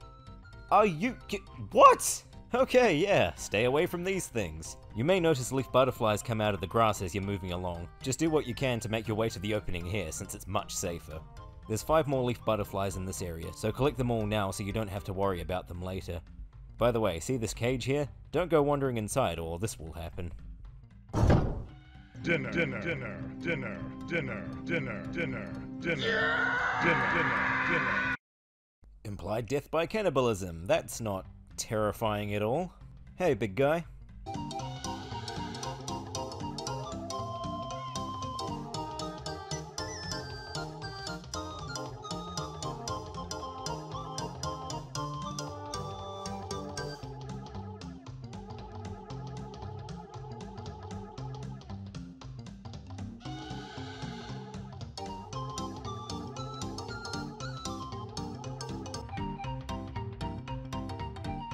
You mean like the hat you're wearing now? Sure, I'll keep an eye out for it.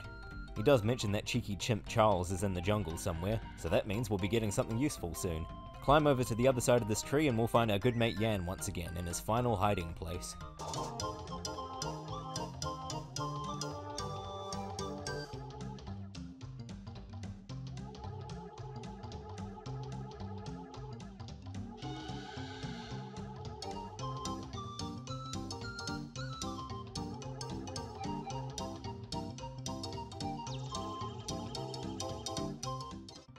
Oh hey, more cheese.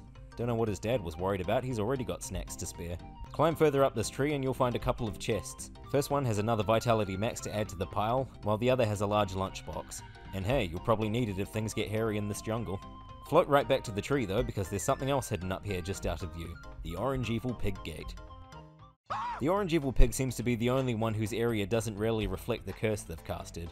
Orange cursed Baccus village to become mice, and his arena is an earthy pit with some weird shaped plates. I suppose it would be a bit on the nose to have this arena be full of cheese, but it wouldn't be entirely out of place in this game. The Orange Evil Pig's primary attack is making a huge boulder fall from above, and the arena layout is very tight and vertical, so you're going to have to be mindful of where it's rolling, while also getting to a height when you're closer to the pig bag. Toss him into the bag and Baccus village will be free from their tiny mousy prisons.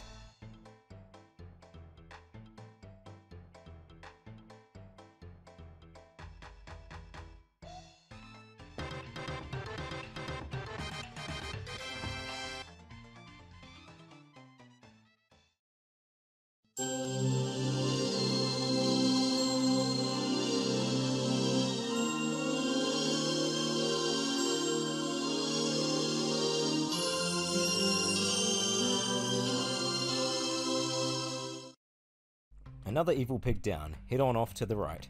If you don't have the funky parasol on now, you probably should, because there's some tight jumps onto timed obstacles over here, and the spikes below deal 2 points of damage every time you mess up. Especially be careful on the last one, because that one goes sliding right into another cage. Oh hey, there's Charles. But first let's cross over this bridge that looks totally safe.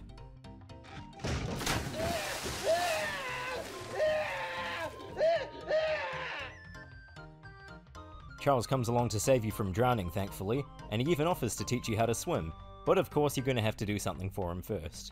His Majesty is apparently too good for bananas this time though, so he asks you to get him a drink instead. Heading back to the left, you'll find bananas sitting at the top of this ladder, so I can only assume Charles saw them on his way here and decided he wasn't interested. Head on back to the miner to return his hat. Not sure what you were so worried about there, guy. The Masakari were probably the least dangerous part of this jungle. Onward to the Village of Civilization, which is a bit of an odd name. It almost has a City of Townsville or Town of Citiesville vibe going for it. The clock tower is the only of the 3 locations we can go to for now, so head to the right. That exact same render of the clock tower appears on the American box art of the game. Seems like a bit of a weird inclusion considering how much of a minor location this is. Climb up the chain in the bell tower to make it to the top floor and we'll come across that miner from the jungle.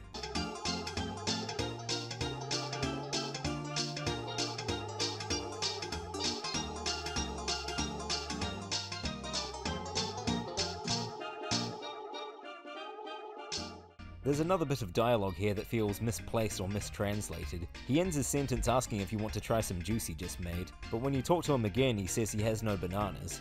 The fact that he said he had already made the juice makes this conversation feel off. Anyway, hand him the bananas you found and he'll get right to it. Huh. I've got to get my mind out of the gutter. Right, after whatever that was, head on back to the river to give Charles his drink. At long last, we're going to learn how to swim. I do like the parallel here with each Charles encounter. When you learn that you can't swim, the guy who almost drowned you gives you the bananas to give to Charles. When Charles loses an article of clothing, you meet someone who found them for you. When you meet Charles again, he has someone else's missing article of clothing, and in exchange for bananas, he teaches you how to swim. It all comes full circle. Again, it's like poetry, so if they rhyme. Just a heads up though, if you ever go to swim, make sure you don't have the Jewel of Fire equipped, because water will still hurt you as if you can't swim. Also, there's no secrets to the left over that waterfall, just death.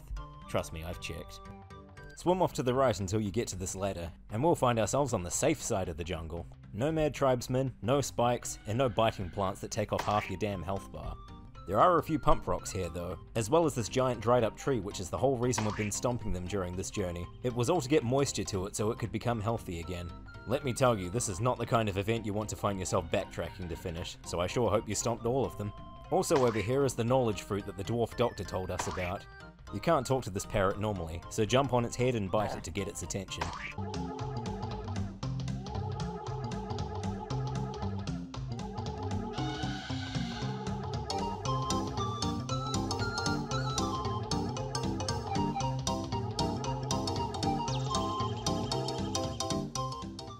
Despite what this parrot who can talk to trees says to us, this vast knowledge it mentions is only used for one event in the game.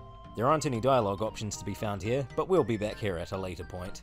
Anyway, head on back to the clock tower and talk to the miner. Since we've proven ourselves by going from sinking stone to star swimmer, who could fight the current of the Masakari river, we've been thrust into the duty of sorting out this village's broken machinery. It's all the kind of stuff that could be resolved if these different departments actually communicated with each other, but from experience I know that's a bit much to ask from some workplaces. The other two parts of the village are now accessible, so head to the path on the left to the lumberjack factory. These guys aren't relevant to the current situation, but they will give you some insight on other events. This guy on the right next to the caged bunsuji brings up flower tears and the crying flower in the mushroom forest we already know about. What he does tell us though is that the tear bottle can be obtained from defeating the yellow bunsuji, but they won't appear until the curse on the 100 flower forest has been lifted. Why flower tears can only be contained in a tear bottle when we have a perfectly good bucket we've only used once is anyone's guess, but I guess that's the hand we've been dealt. Head back to the Y junction and go north into the Iron Castle.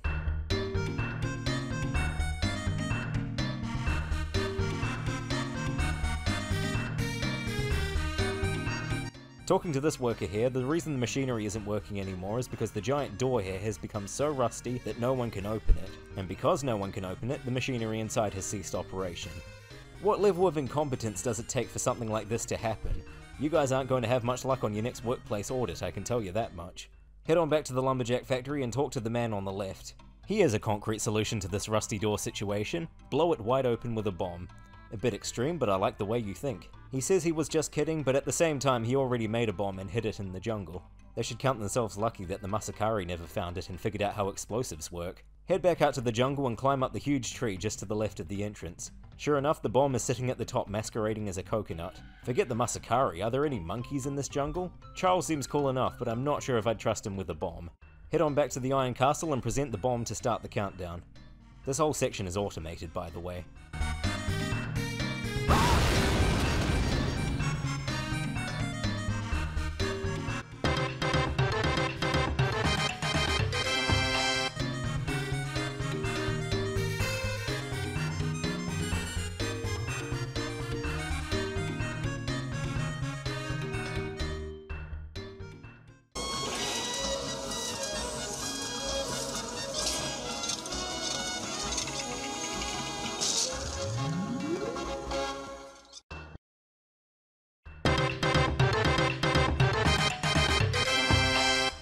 Forget the Village of Civilization getting its power back, the thing that more caught me off guard was that this machinery is somehow linked to that weird panel you found at the watchtower. Turns out it was an elevator this whole time.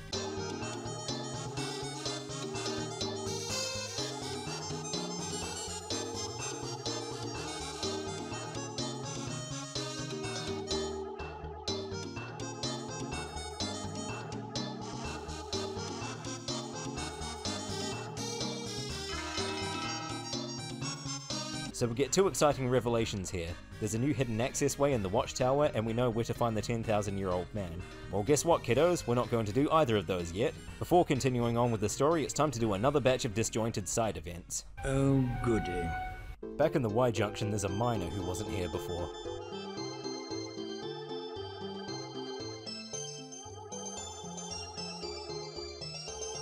Well, if she's not as cute as Akko from Little Witch Academia, then I'm not interested.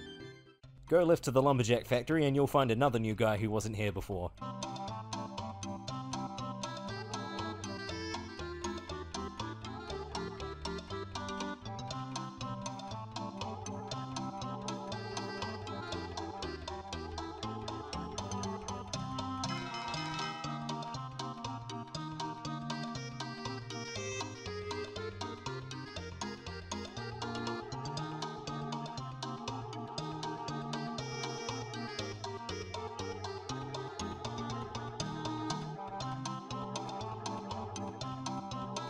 I'm not sure how he expected water to fuel something like this, but wine doesn't seem any less far-fetched.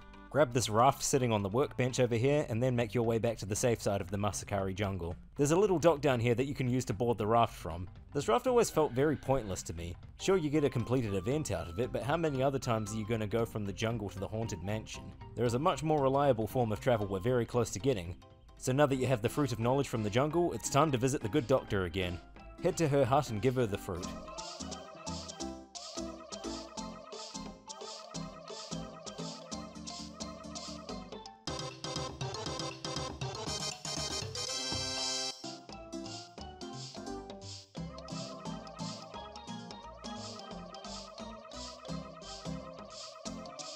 Yeah, it was difficult. I've been all over the world hunting down these items because Baron is a good boy and must be protected at all costs. I love you, dog! Now there's one last item we need in this little series of sub-events. There's some seaweed washed up on the beach near the Mansion of All Beginnings that supposedly makes great medicine, so she wants some to ensure the whole village will be in good health.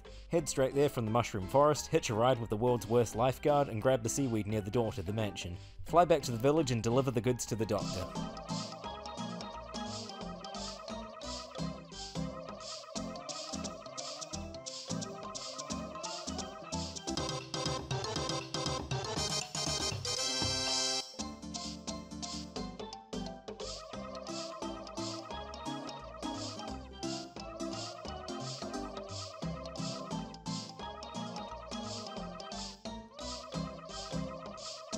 At long last, we finally get to take Baron with us. Baron is without a doubt one of the best items in the game because he allows you to fly anywhere you've been before as many times as you want. He's basically charity wings without a cost. What more could you ask for? Before heading off, quickly head to the right to the Dwarf Elder's hut, and the flower seed the dwarf child planted earlier will have grown into a gold flower.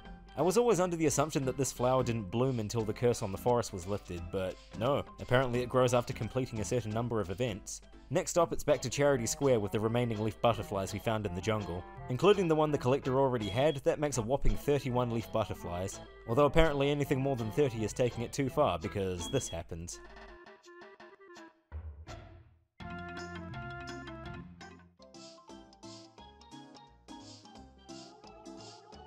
I've been through hell.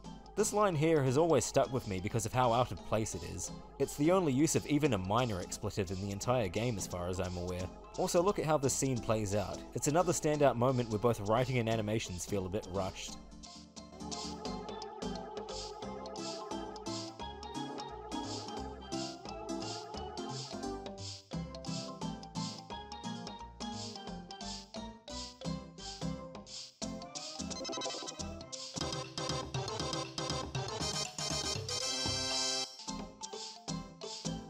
Oh hey, our boy Yan has finally come back home.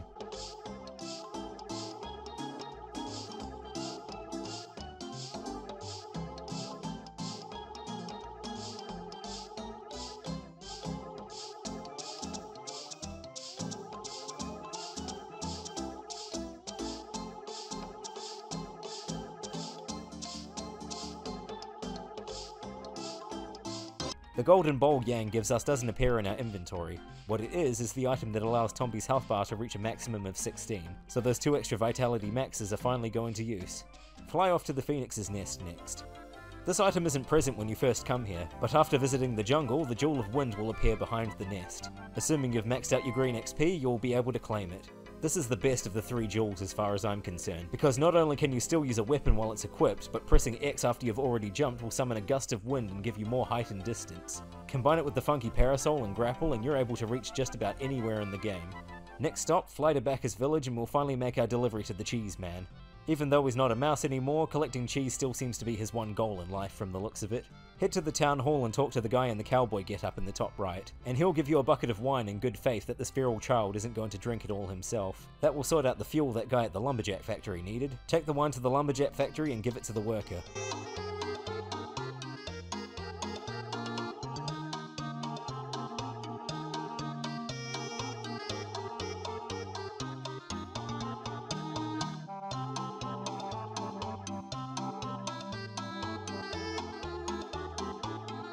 Now that he's made a fuel bar, we'll be able to ride our own go-go kart when the time comes, but that can wait. Next up, head to Phoenix Mountain for the very last event you'll need to do here in the game. That Masakari tribesman only said funga. Near the start of the jungle, you find a funga drum. Put 2 and 2 together and you'll be able to collect the item hiding away in this cave. First cheese and now molasses. Who's stowing away all this food up a mountain? Fly back to the village of all beginnings and we get the answer to something you may not have even considered. What exactly is in this house? A very tiny witch. I still wonder to this day if Witch Mizuno's sprite wasn't properly scaled or something. I know she's supposed to be a cute witch, but taking her hat out of the equation, she's smaller than Tombi and only slightly taller than the dwarf child. Unless she's also supposed to be a very young child, her size just always seemed off to me. Ignoring this candy event for now, talk to Mizuno again and she'll bring up that she's lost her 3 crystal balls and mirror. Yet another event where items found really early in the game are finally coming into use. Now that you've returned them, she's going to conjure up something special, but she can't seem to do it if you're watching or something, so leave the house and then come back in. And here it is. Using the power of her mirror, she combines the blackjack and grapple into a single weapon, the grapple jack. This is hands down the best weapon in the game. It has great reach, it can one-hit kill most enemies, and it still has the grapple's ability to hook onto surfaces. Nothing else compares. Leave the house and come back in to trigger one last event. We can't do anything about this one yet, so onward to our next destination. Hoof it to Old Pond and once again we'll get payoff for something introduced very early in the game, swimming across the pond to the other side. And through that big door over yonder lays our next destination.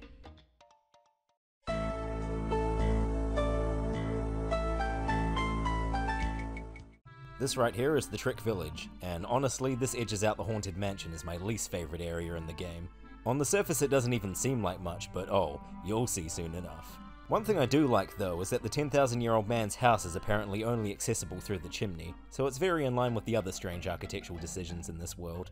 Also, he scolds you for just wandering into his house in true RPG fashion. It's something that was a novel joke until it got driven into the ground over the last decade or so.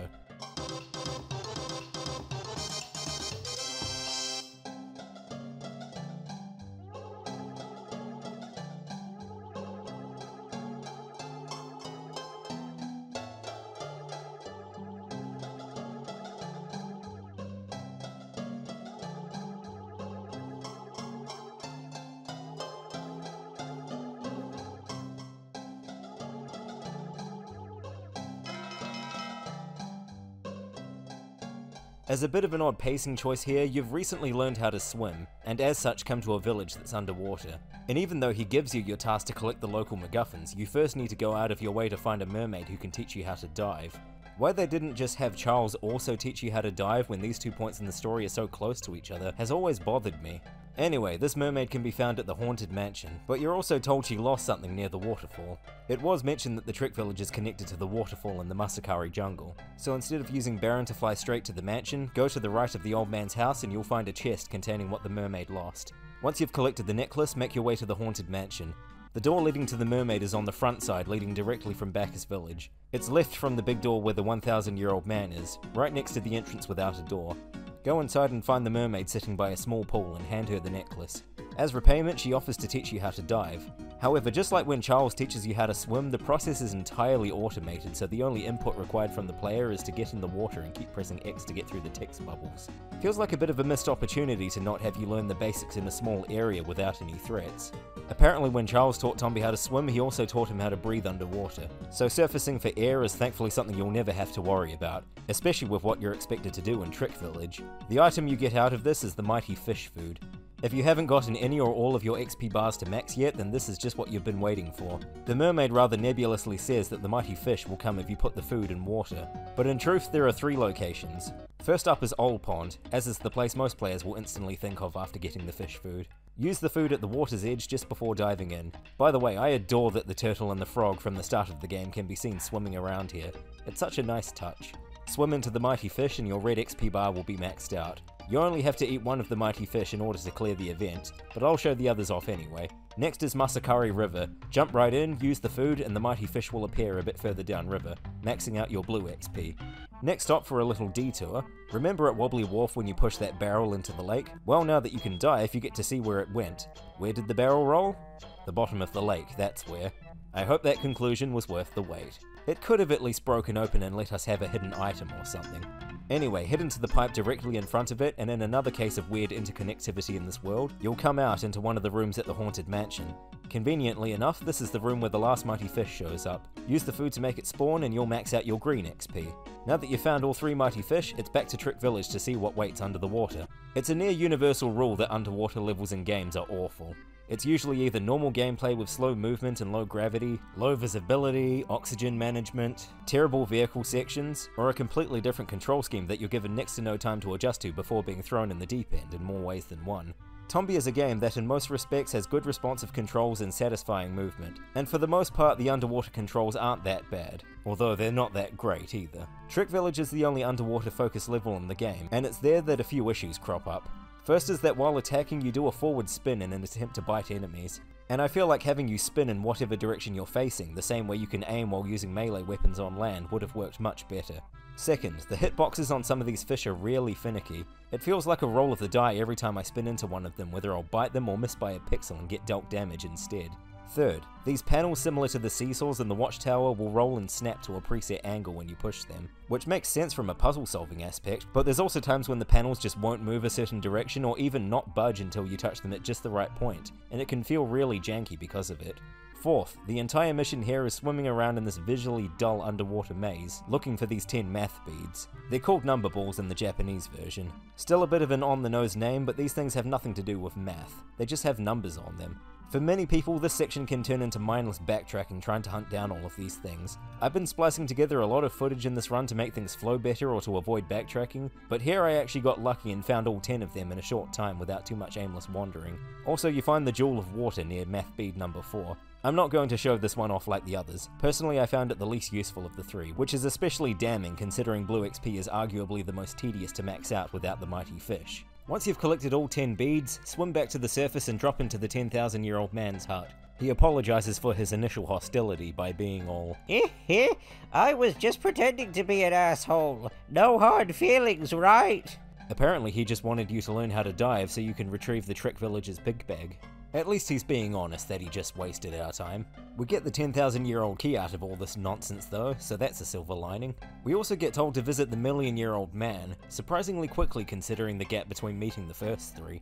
He gives us a, key to get into the underground maze, but it's just a wire. In other words, we're going to be picking the lock because the real key is probably lost forever. We're not done here though. Talk to the old man again and he'll give us another extra side event. In exchange for something from his collection of fish, he mentions 5 golden items. At this point we've already collected the gold leaf butterfly and the gold flower. That gold bowl that Yan gave us isn't good enough apparently. He gives you some hints pertaining to most of them, but he can't quite remember what the last one was. Now that we have the 10,000-year-old key, it's time for all the chests worth going after. As usual, most of the chests contain things like AP gems, charity wings, lunchboxes, or 1-ups, so feel free to go after them if you feel like you'll need them. There's 2 worthwhile chests in Trick Village. The first is just down the chute next to the old man's house that contains a Vitality Max. The second is in the bottom right corner of the maze where you'll find the yellow pig bag. Next stop is the old tree hill in Masakari jungle. If you go right to the very end of the path past the tree, the chest laying right at the end contains the Navy Evil pig bag. While we're here, remember how the parrot said you can come to the old tree and ask it about anything? By anything, it meant the gold items. You get information on where they're found, but not how to actually get them. Not exactly the most useful information all things considered, but hey, it's another event off the list. Back to the chests, the 10,000-year-old bell can be found in the chest on the other side of Old Pond. Kinda pointless if you have Baron at this point, but it's there if you want the complete set. And last but not least, just to the left of the entrance to the Village of Civilization, you'll find a chest containing flash pants, the best pants in the game. And its icon in the menu has a few pixels of transparency for some reason. That's it for chests. Before heading to the underground maze, we've got 2 evil pigs to sort out. Since the Village of Civilization is right there, head on up to the clock tower and we'll find the yellow evil pig up in the belfry.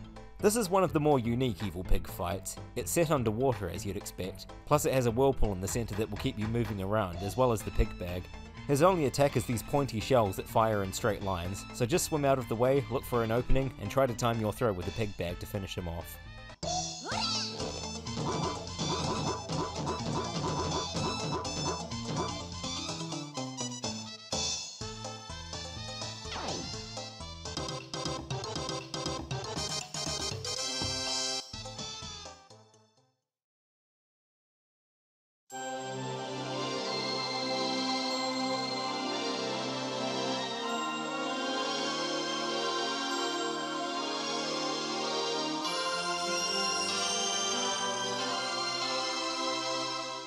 If you wanted another damning indictment on just how bland and forgettable Trick Village is, I challenged myself to try and remember what the revived theme sounded like while I was editing this part. And for the life of me, I cannot even remember the melody. Hands down the most underdeveloped main area in the whole game. Next up, we're going after the Navy Evil Pig. Remember how at the beach leading to the Mansion of All Beginnings there was a second locked door? Well, there was, and it only opens once you have the Navy Evil Pig bag. Head in this room with a surprising amount of detail in it considering we never come here after this, and you'll meet the one token female evil pig. She's all concerned about you walking in on her with her snout all pushed up, and she doesn't take kindly to you wandering into her domain wearing nothing but your shorts. So yeah, her pre-battle dialogue is about as meaningless as the rest of the evil pigs. At first glance, this arena seems to look more like it's tied to the Forest of 100 Flowers than the Masakari jungle, but it does look nice all the same. The attacks that the Navy Evil Pig uses are these little exploding plants that let out a cloud of gas after rolling around for a few seconds. But with the way the arena is built, they kinda bounce around a lot and shouldn't be too much trouble if you stay in the upper area. As far as I'm concerned, the only annoying part to this battle is where the pig bag is located. There's such a small area where you can actually throw her in, and the axis it turns on can be a little problematic at times. Just bite her when you can, and cross your fingers the bag is in a good position to end the fight.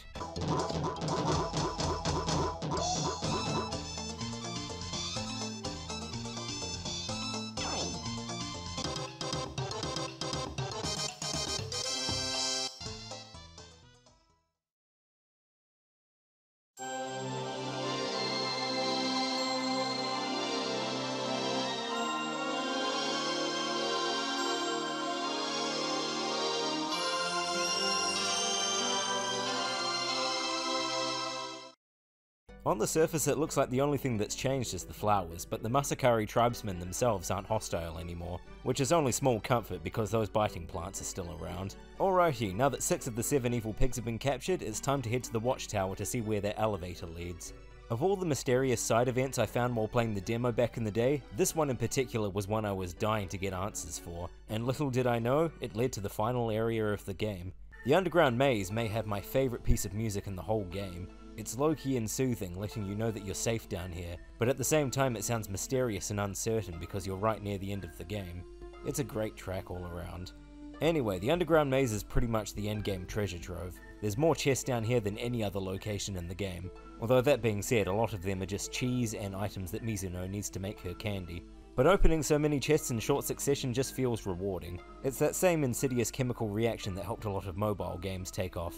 Anyway, come up to the locked door here and use the key the 10,000-year-old man gave you. It breaks the moment you use it, but you're on the other side. Go into the house up here and talk to the mole.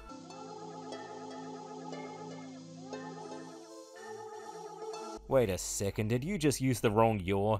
You donkey! Given the quality of a lot of Japanese localizations in the 90s, this isn't too bad, but overall the script has been pretty good, so this is a bit jarring to see. Make sure to talk to this mole twice, by the way.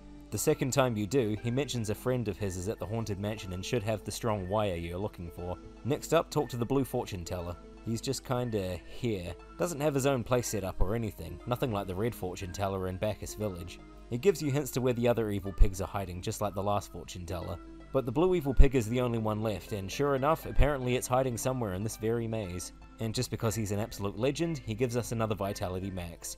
Before you head off to get that new wire, scour every inch of this maze you can to explore now and open all the chests.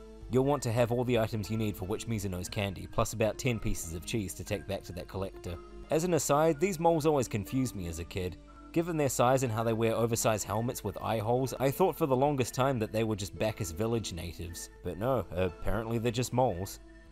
Who am I to question that considering everything else in this game?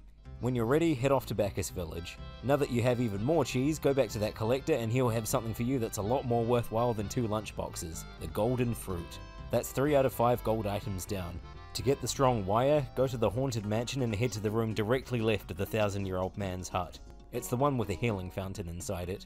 Honestly, most of the cuts I've had to make from this recording session have just been me coming back to the haunted mansion and wandering through all the wrong doors, because I could never exactly remember where everything is. If you're using this video as a walkthrough, you're welcome. You're saving yourself a lot of mindless back and forth. Screw the haunted mansion.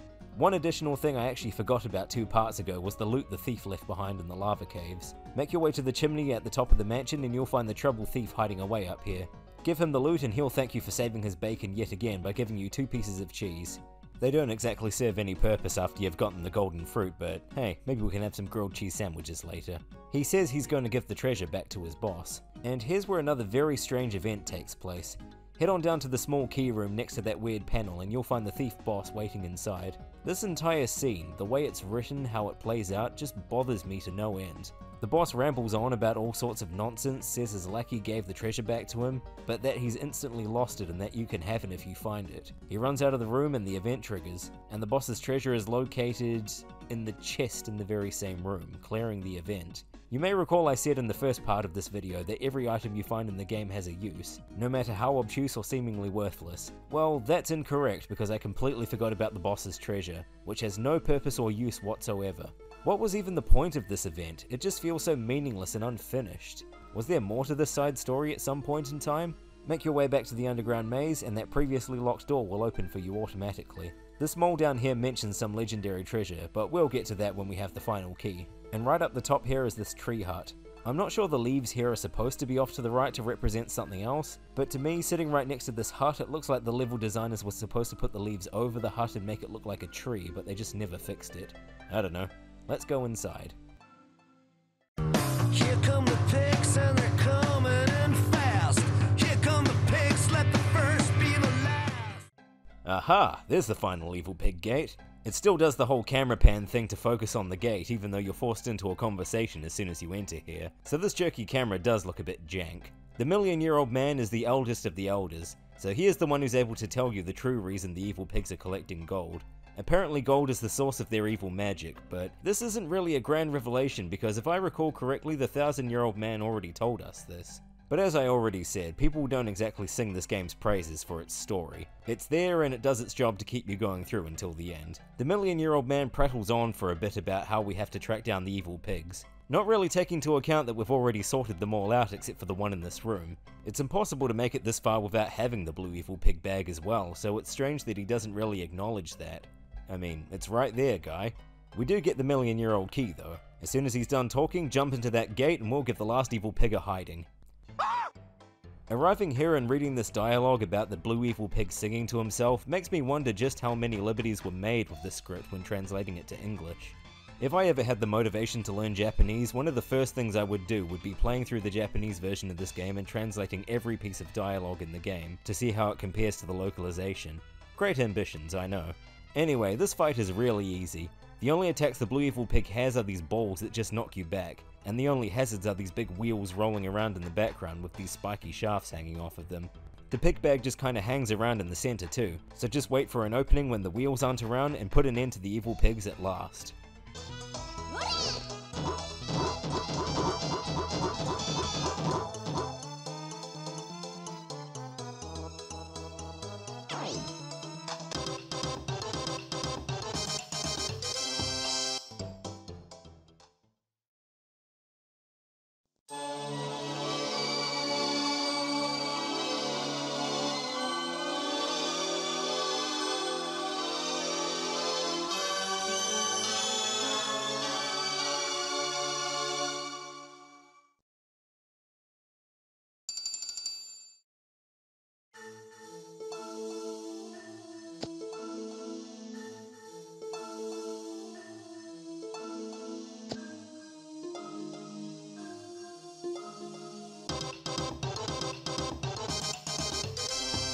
Yeah, that's right, another pig bag. I'm sure even if you've never played this game before, you probably saw that coming. Plus I did say I'd be doing every event in this game, and we certainly still have a few left to go.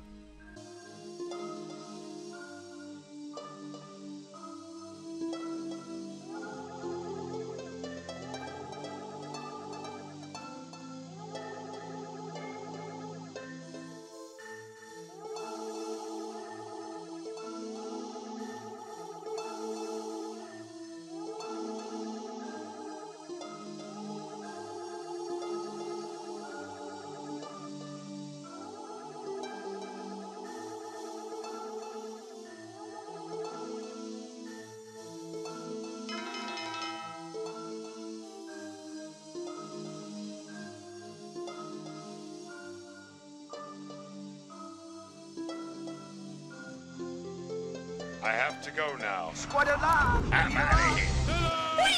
You fly dog! Oh, there they go.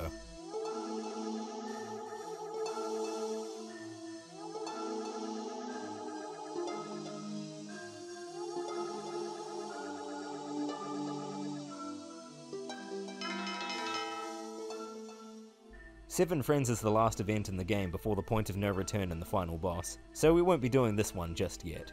First up, let's do the million-year-old chest roundup. We're right near the end of the game, so there aren't that many useful ones, but there are still a few worth going after. The first one was this chest up near the top of the underground maze. It gives you 300,000 AP, and was the legendary treasure that Mole was talking about. We already have more than enough AP to finish the game at this point, so it's just a nice bonus if nothing else. The moles near the entrance to the underground have finished digging their tunnels. Go through the one to the left of the door where you needed the first Thief's Wire to clear the event, and collect the Butamushi Thorn you'll need for Witch Mizuno. The other tunnel just loops back to a deeper part of the maze, so don't worry about that one. The chest in the watchtower on the way to the Mushroom Forest has the million-year-old bell, just to complete the set. The last of the chests in the Mansion of All Beginnings will give you 3 giant AP gems and 3 1-ups. And this chest up high at the end of the first section of Phoenix Mountain contains the Iron Boomerang weapon. It's pretty powerful, but if you already have the Grapplejack, there's pretty much no reason to switch back to anything else, honestly. Last but not least, this one in the second area of the mountain left of where you first find the Phoenix has a Vitality Max, bringing you that much closer to max health. Now then, at this point in the playthrough I've completed 115 out of 130 events. There are 12 more optional events in the game, while the last 3 are all in-game story related. Our first stop will be Witch Mizuno's house, because after clearing out all the chests in the underground maze, we have every item she needs. First, give her that cold medicine you found to cure what ails her.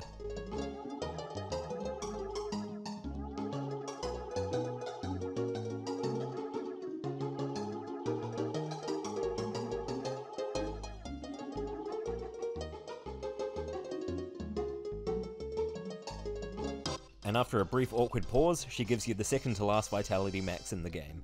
Now comes the ingredients to make her candy. Just stand in front of the pot and select the ingredients one at a time, in whatever order you please. And it's in this event finding items for Mizuno that I realized a lot of content must have been cut here.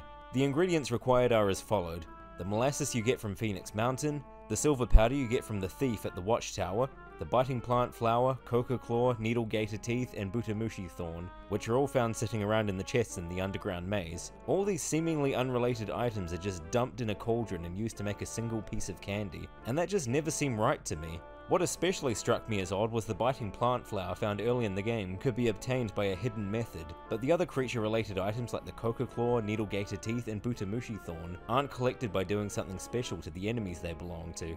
They're all just found in random chests in the final dungeon of the game, like they were just unceremoniously dumped there because they had nowhere else to be.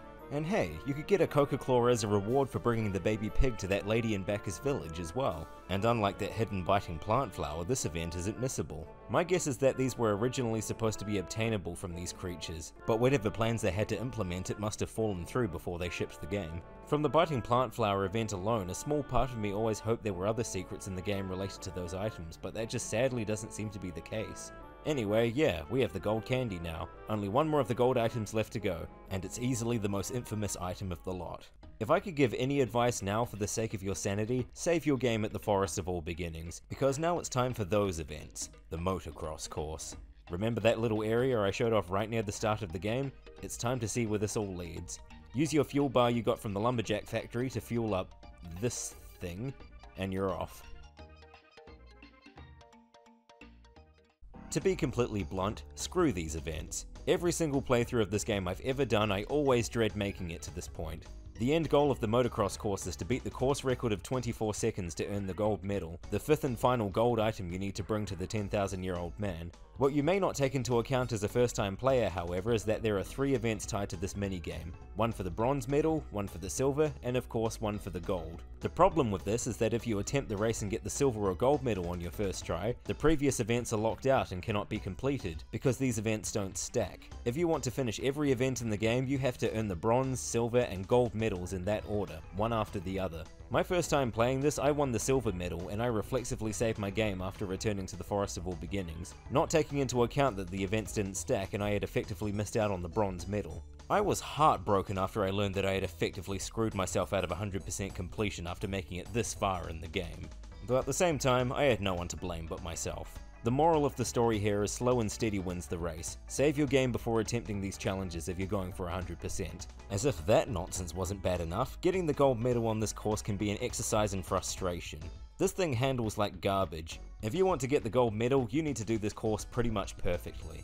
Jump at just the right time to land on certain spots to avoid slowing down, avoid the pigs on the track because most of the time hitting just one of them means you're not going to make it, and guide this barely responsive whoopee cushion on wheels through to the end again and again, praying to any god who will listen that you'll get lucky enough to beat that tight course record. And if you fail, the fastest way to get back is to load your game, walk from the signpost to the cart, go to the menu to use the fuel, sit through the unskippable cutscene and subsequent loading screen, and roll up to the start line to have the farmer mouth off to you like this isn't your 5th attempt. Playing this on a console can be an arduous experience, which is why when playing on an emulator, it's significantly easier knowing that you have save states on your side, which I was fully prepared to use, but in a stroke of luck, cross my heart and hope to die, I actually earned all 3 medals on my first attempt.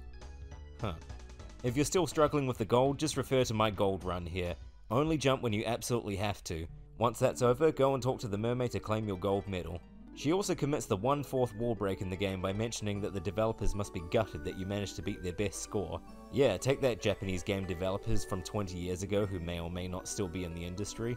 Bet you're feeling pretty silly now, huh? Well, at least that's finally out of the way. I won't have to do anything like that again, right? Right? Okay, so with the gold medal in our possession, that's all 5 golden items that the 10,000-year-old man requires. Head on back to his hut to rub it in his face. The abilities that the psychic fish gives you are explained in very vague terms by both the old man and in the item menu. Remember that mushroom you get from combining the red and blue flowers in the mushroom forest that turn you grey and makes you move way faster?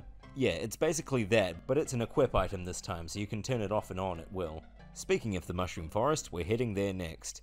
Now that the curse has been lifted on the Forest of 100 Flowers, the yellow Bunsuji have appeared. They're pretty much the same story as with the purple Bunsuji. Blind one by jumping on its side, throw the other one into it and damage them both. Repeat 3 times and you get an item. This time around we get the elusive tear bottle. Or tear jar? Come on guys, at least try to be consistent. Meaning we can finally collect the tears from that crying golden flower. Head deep into the foreground area where the flower was and equip the tear jar like you did with the bucket. After a surprisingly long and convoluted series of events to get flower tears, we can finally restore the fountain at Charity Square to its former glory.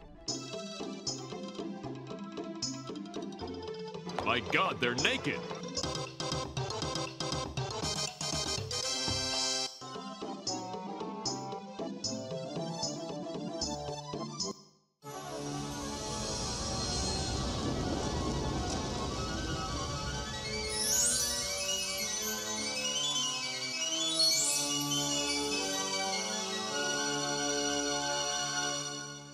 I can't say this is even close to what I expected to happen when Charity Fountain got fixed in my first playthrough, but that's this game for you.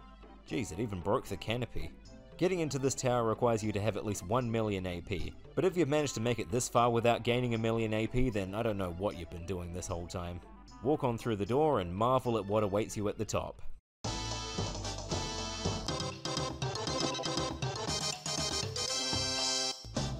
Another fish. While equipped, this fish apparently boosts your movement speed to be equivalent to the Flash Pants.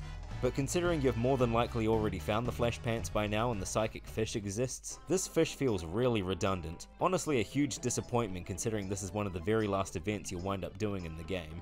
But if you want disappointment, then get ready because it's endgame time.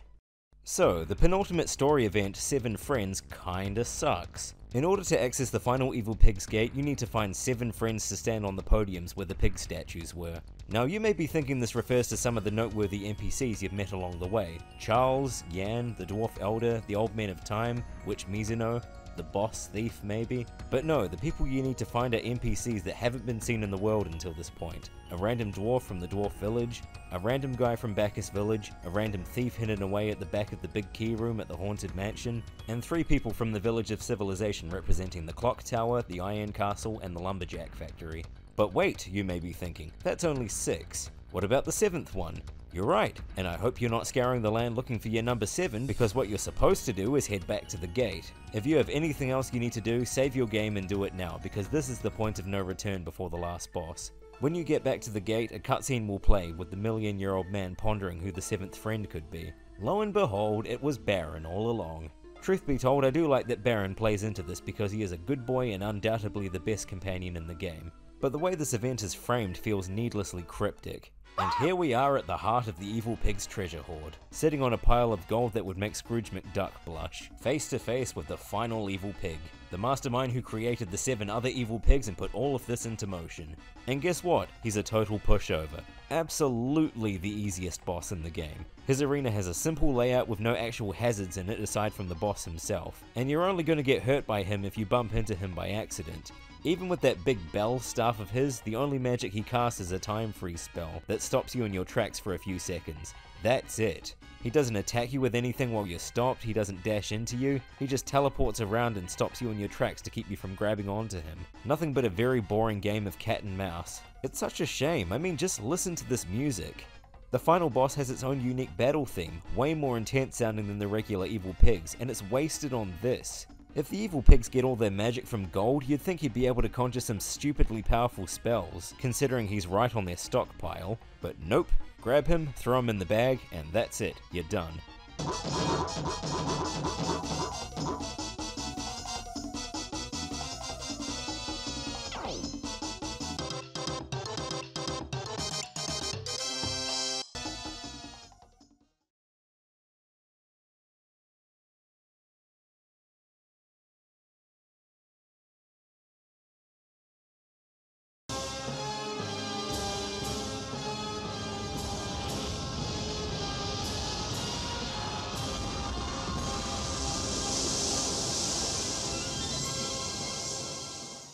I sure hope no one else wanted their stolen gold belongings back, because it's all at the bottom of the ocean now. To finish things up, we meet up with the Old Man of Time for one final cutscene.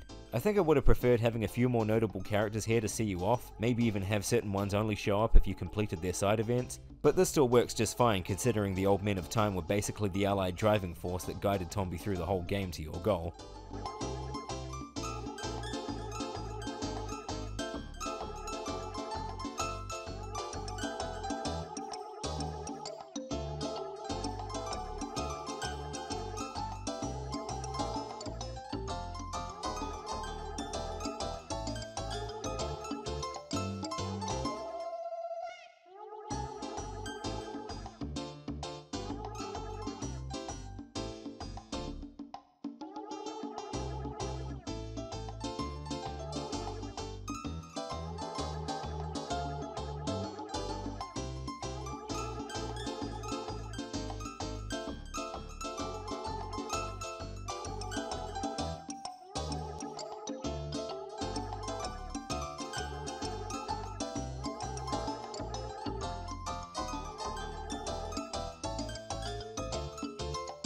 And now we get a nice little piece of music to see us out during the credits, called Que Sera Sera, pretty much what will be in Spanish.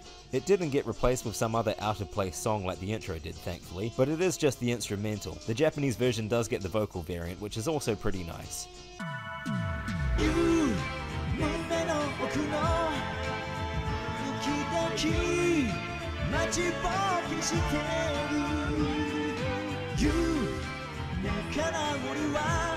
I'm actually curious to know which animation studio did the FMVs for this game as well.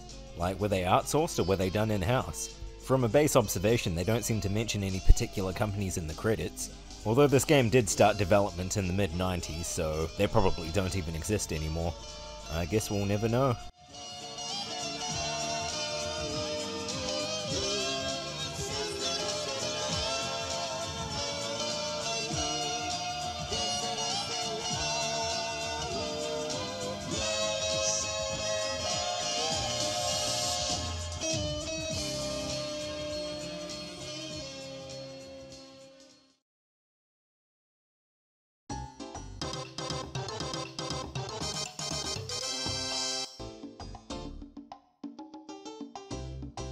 Just under 5 hours, that's a new record for me. But I'm not signing off just yet, there's still a few more things I want to discuss. I'll never forgive the Japanese! I'll be honest, I was originally going to touch on a handful of differences I knew about between the Japanese and international versions as part of the cut content segment, but when I actually got around to playing it for footage, turns out there's a lot more differences than I expected. I ended up playing through the entire game again in one sitting just to see how it differed from the English release. The Japanese version released in December 1997, while the US version released in July 1998, so in that time they were clearly doing a bit more than just translating. In a lot of ways, Tomba feels like a beta build.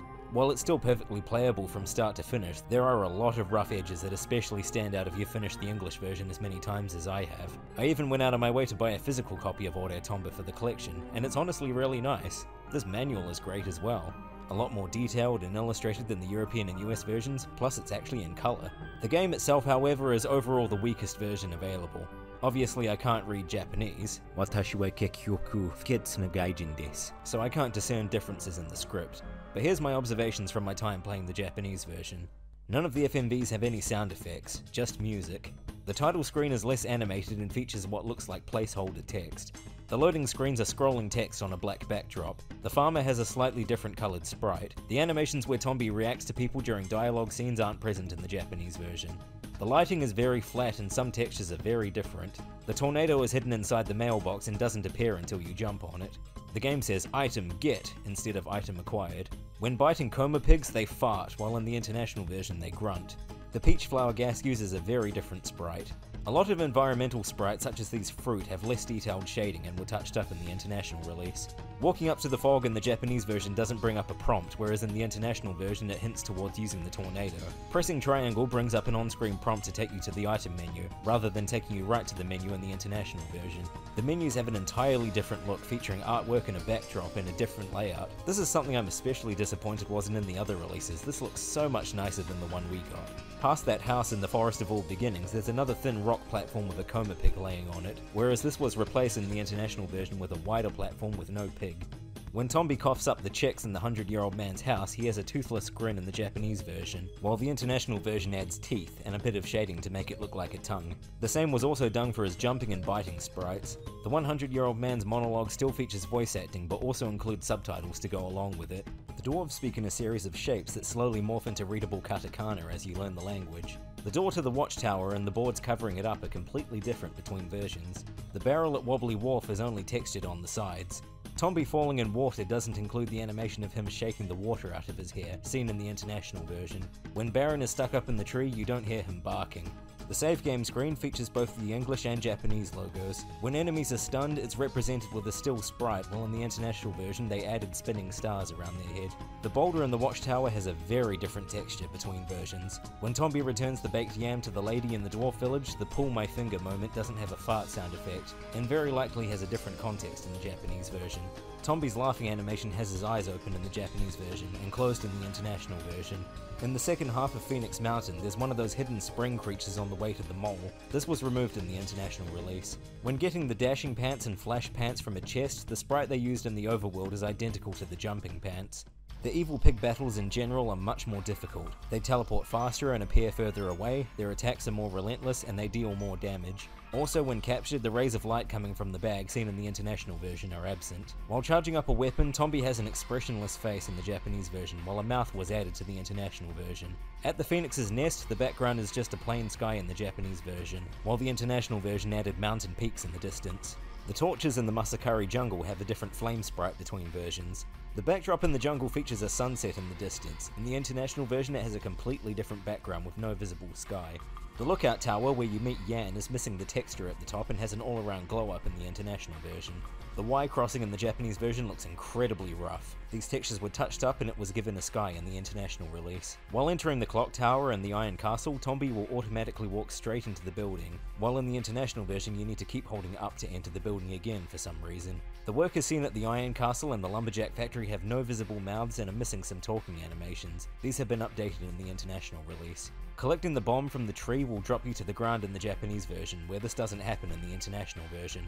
After setting the bomb in the Iron Castle, Tombi will walk all the way out to the Y crossing in the Japanese version. In the international release, he walks just outside and then automatically walks back in after it explodes. After reviving Charity Fountain, the cherub things are more animated to very clearly make it look like they're peeing. This animation was significantly toned down in the international release. The turtle in Old Pond has solid black eyes in the Japanese version, while the international version they're given a much more cartoony look. The entrance to Trick Village is very bare looking. The international version adds trees to the entrance building and a few in the background. In the underground maze there are these logs poking out of the ground. They don't serve any known purpose and aren't seen in the international version. And lastly, in the strange room when the final evil pig's gate materializes, it's lacking the particle effects that were added in the international version. Overall, Auto Tomba was a more challenging game than the one we got, but it was also significantly less polished. Going in to write the script, I wasn't expecting to play the entire game again like this, but I'm glad I did, because it was interesting seeing just how much had changed before the final version. Speaking of which...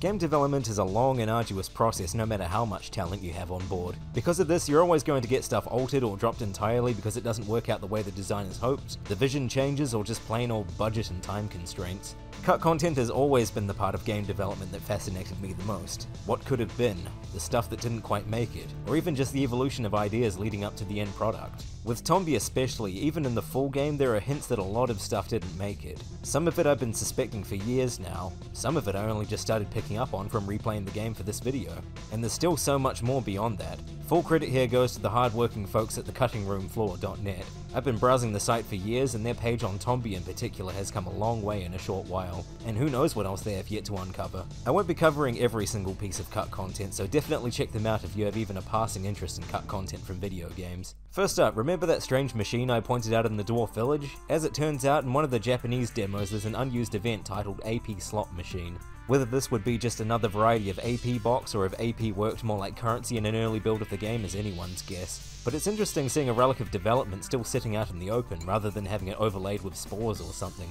There's also an unused event called Dwarf's Help with an axe as the icon. I'm not sure where this would have come into play, but there is an animation of a dwarf using an axe on a tree in the final game, so maybe this is something left over from that.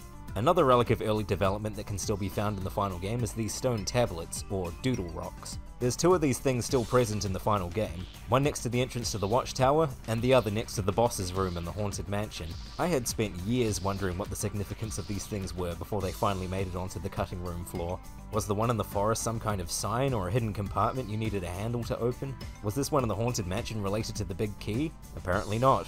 A bit of unused dialogue hints to their purpose. I've heard that there are a total of 6 doodle rocks. If you solve the puzzle on the rocks, you'll be rewarded with lots of treasure. It seems very hard to solve. One is by 5 to the 20th power or something. I don't know. And here's an image of 5 out of 6 doodle rocks that have been dug up, with 1 in 4 being the only one seen in game. This is cryptic enough that I can't begin to imagine what the goal of this event was, but this has only further fueled my curiosity.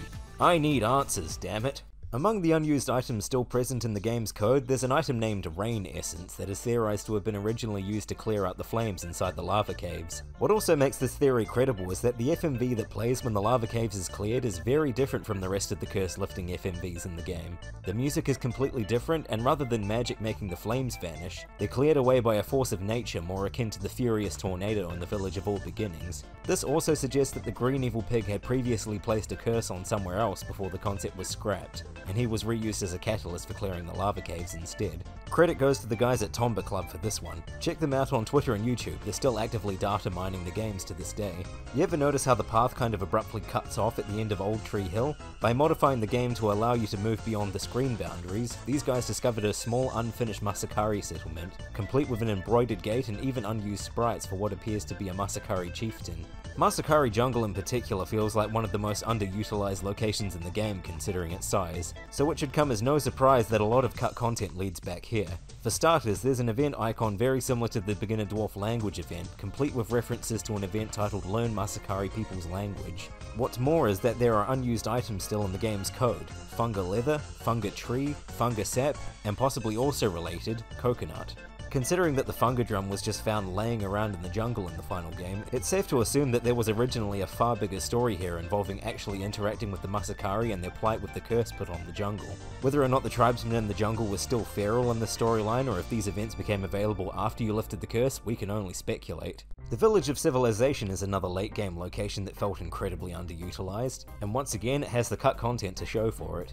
The most well known of these is an FMV that still exists in the game files for an evil pig curse being lifted from a location clearly from the Village of Civilization that's never seen in the final game. Though it's hard to tell what the curse was supposed to be and what the evil pig tied to it would have been. This is theorized to be an expanded area of the Iron Castle, because in the final game the Iron Castle only features the lobby, the engine room, and 2 doors off to the side that suspiciously lead to 2 copy-paste room designs. You get a glimpse of the exterior of the Iron Castle before, and this place is huge. There's no way there wasn't more to it at some point. The Lumberjack factory also has an existing render showing a large boulder sitting in front of this metal plate, something in the final game that looks like it was blown open with a bomb. Whether or not there was anything more significant to this is anyone's guess, because in the final game it just leads to a small underground area with a single charity wing. Also related to the Village of Civilization are a few unused items, including rubber gloves, iron, an iron wheel, and wood, the description of which reads perfect wood for making a raft, suggesting you'd have to make the raft yourself rather than having it given to you in the final game.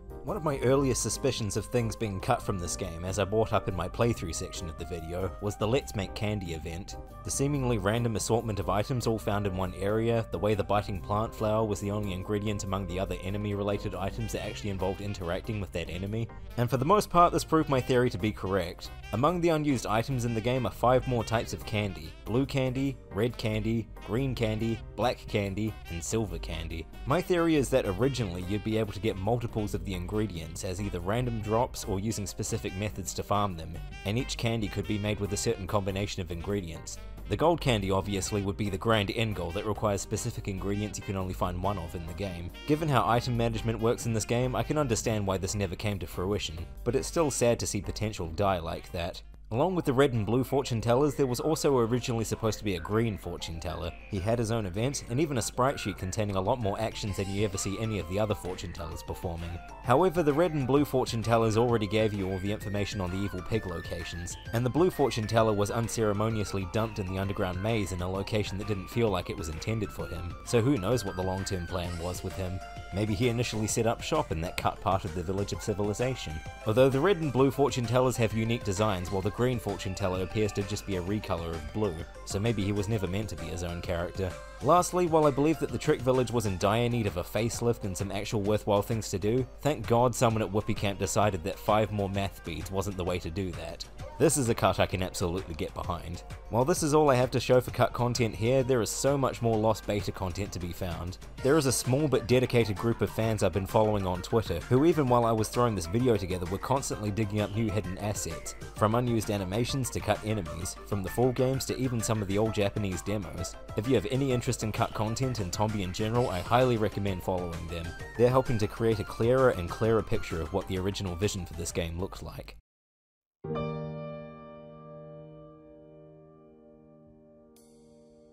So, that was Tombi, or Tomba if you prefer, in about as much detail as you're gonna get in one video until someone bigger than me decides to come along and do it better. So, what's my verdict? Gameplay-wise, it controls smooth as butter, and it blends platforming and RPG elements beautifully in a way that helped it stand out in an era that was absolutely rife with platformers. The events offer enough variety to keep you engaged through to the end, the visual design is striking with a vibrant colour scheme and a lot of small details, and for the most part it doesn't look horrendously dated. The music is bouncy and full of catchy and memorable tracks, and the sense of humour and sound design complement each other great and give it a very distinct charm. Although there are also some times when it becomes increasingly obvious that the game was made on a budget. Many of the animations can be stiff and look unfinished. A few locations even in the international release are straight up missing skyboxes. A few music tracks are either completely forgettable or incredibly annoying with their short loops and plonky composition. And most of all, the last third of the game feels incredibly rushed in so many ways. Locations become less fleshed out and devoid of meaningful content. Pacing is awkward, like the time when the 10,000-year-old man and million-year-old man are met almost back to back. And outside of boss fights, the evil pigs just kinda disappear from the game after the lava caves, so their chokehold on the land feels a little less pronounced. Viewing it from the perspective of a critical nitpicker who has played the game as many times as I have as many gripes as I do commendations. But at the same time, if I didn't love this game, I wouldn't come back to replay it almost every year. I wouldn't have gone out of my way to buy the stupidly expensive physical edition 3 times. And I certainly wouldn't have spent several months making a 2.5-hour video picking it apart. There's a reason this game has a small but dedicated cult following to this day, even among people with nothing but fond memories for the demo who never got a chance to play the full version. It's still heartbreaking to me that despite everything, this game didn't reach a larger audience, because warts and all, it deserves to be played. All the cut content still makes me wish we could have seen the grander scope of what it was supposed to be and gotten more of it. And hey, a few years later, we technically did get more of it, but that will have to wait for Tombi 2.